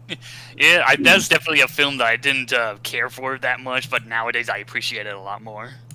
Yeah, I loved it as a kid, actually. It scared the living daylights out of me when I first saw it, but at the same time, I just couldn't stop watching it because it was so good. I really appreciated Treasure Planet because yes. When it first came out for like Pirates in Space, I'm not sure about it, but I eventually watched it and it's really awesome. Like, yeah, space pirates, that's brilliant. It's like, and also I was surprised how surprisingly close it is to the book, because one other adaptation of Treasure Island I watched was Muppet Treasure Island, but yes, a lot more faithful. Yeah, that was the movie the directors really wanted to make. Like the apparently. Yeah, but that was the one that the managers at Disney at the time, they really wanted to squash because they wanted to move away from 2D animation to 3D animation, which really stinks. But that was bad. The bastards. Yeah, it's usually the people in the higher ups that cause these disasters, not the people who actually want to make a good product. Yep. We could probably take this tangent on forever, by the way. Yes. We better. Yeah, we're kind of dabbling. We got on this topic because the Sonic the Comic had a review of a Pocahontas game. Yes. With those screenshots. Well, and dead birds. Next month we take a break, Dissected. I guess then we can talk about Disney or whatever. Other than Elise won't be joining us, alas. Yeah, I would just wish that Disney would just go back to adapting stories. I mean, it doesn't have to be like fairy tales or anything. There are like lots of literature or even loads of mythology in other countries, in other places. Like, I'm surprised they never adapted Journey to the West. Oh, that would be awesome. Dragon Ball Z, Dragon Ball Disney style. Yeah, maybe Oh, they and can. you know Sean Bell would play Sun Wukong. Of course. Yeah, like you think by now we would have gotten like an actual proper Disney adaptation of Wizard of Oz. You know, not a prequel, not a sequel, but an actual like main story thing. I'd like Jackie Chan to voice Sun Wukong. Ooh, there we go. Well, also it would tie back to his role as Monkey in Kung Fu Panda. Yeah, typical. That'd be And interesting. also, I don't think they ever adapted Rumpelstiltskin either. I guess it's a short story, but I don't know like how they would like adapt it into a full movie, because the whole mission is about like trying to find out what Rumpelstiltskin's true name. But wasn't the last Disney movie also an adaptation, like Wish, or was it not based on a fairy tale? I know it's not a good movie, but I'm just asking if it's an adaptation. Well, no, I haven't seen it, but from what I've heard that Wish is kind of just more of its own thing rather than an adaptation of a past fairy tale or whatnot. So that's the first Disney movie not based on anything, then, is it? Oh wait, Wreck-It Ralph maybe was. But, Yeah, Wreck-It Ralph. I'm sure there's been some others in the past, but yeah. Home on a Range. I'd like to see adaptations of like African tales, like Anansi or Anansi, and Window. Yeah. Oh, Anansi, the spider god. All right, yeah. Yeah, the spider guy. I'd like to see adaptations of that. Maybe they're still too traumatized over Song of the South. That was about African fairy tales, wasn't it? No, it wasn't. The animated sections. It was about the South. Yeah. It was about the South in America during time of slavery. Yeah, but the animated segments were based on an African story, right? The brother bear, brother rabbit story. No, that's more South thing, not really Oh, African. then sorry. Then Brother Bear is Native American. Yeah, it's also specifically Inuit. No, not Brother Bear. I mean, in Song of the South, the movie, there are animated sections starring a rabbit, a brother rabbit, and a brother fox. Yeah, I wasn't talking about the Canadian Brother Bear. No, sorry. Okay, you mean like Brer Rabbit and Brer Fox and all that? Yeah. Yeah, those. Yeah. That's what I was talking about. I also remember another fairy tale or story. It's about this soldier who has this magic tinderbox. And he meets this, I think it's like a dog or a cat, and it has like these huge eyes. That's all I can mostly remember from. Huh. That story sounds familiar. Yeah, it's something like the magic tinderbox or something. Didn't ring a bell. Yeah, it's a pretty old Anyway. story. That's why we're all quiet about it. Because it's that old. Yeah. So thank you all for joining us. Yeah, thank you. Well, if we don't stop, we'll just go on forever. Yeah. Yeah. I mean, I suppose Roger. That's Sonic, not Disney. Yeah. So I suppose maybe just to try and round this off, maybe Roger can show off what remained memes that we've done, or have you only just shown off like? Okay. I'll show the rest of the memes as soon as we're done talking, yeah. And who knows, maybe we do a Dissected Disney, if there's so much to talk about it, if we want to. Anything is possible. We talk about Disney comics. Yeah, especially considering we spent almost half an hour just talking about Disney. Yeah. Guess it's possible. Let's finish off with Sonic.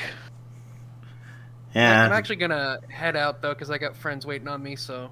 Okay. Well, we're about to end anyway, but yeah, bye, Sala. Yeah. And then See you guys. Yeah, See you next time. Because the only Disney thing we should be talking about here is the Wreck-It Ralph. That's the only one with Sonic in it. Yay, Sonic is an official Disney character, so there you go. Kind of. I mean, didn't he used to show up in the parks, or at least arcade machines, like years ago? I don't know. Maybe I'm misremembering. Could be. I don't know. I've never been to Disneyland in America. I've only been to the Florida one, so yeah. I at least been to Universal in Orlando, so yeah, it's something. But yeah, we should be ending now. It's late, and we have a lot of memes to go through. So yeah, everyone say goodbye. Yep, goodbye. Cheerio. See you guys later. Doodle pip. Hedgehog, come in! Where are they heading? I repeat, where are the hedgehogs heading?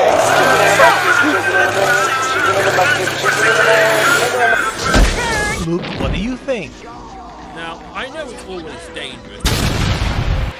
Huh? Oh, hey Luke! Are you okay?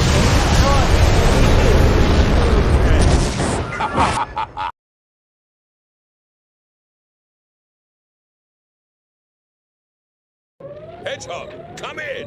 Where are they heading? I repeat, where are the hedgehogs heading? The Sonic movie sucks because there's no violence, sex, and more violence and more sex in it! Hedgehog, come in! Where are they heading? I repeat, where are the hedgehogs heading?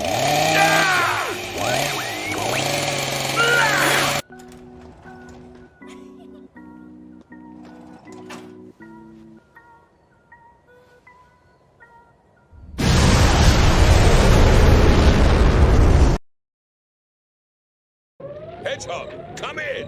Where are they heading? I repeat, where are the hedgehogs heading? Chicken in the bucket, chicken in the beans, chicken in the bucket, chicken in the beans, chicken in the...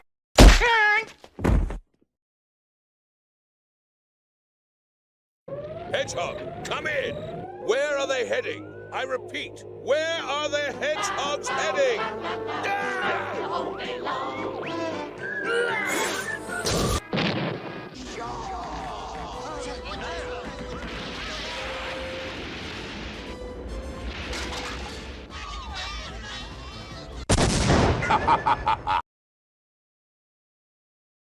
Hedgehog, come in! Where are they heading? I repeat, where are the hedgehogs heading? Sonic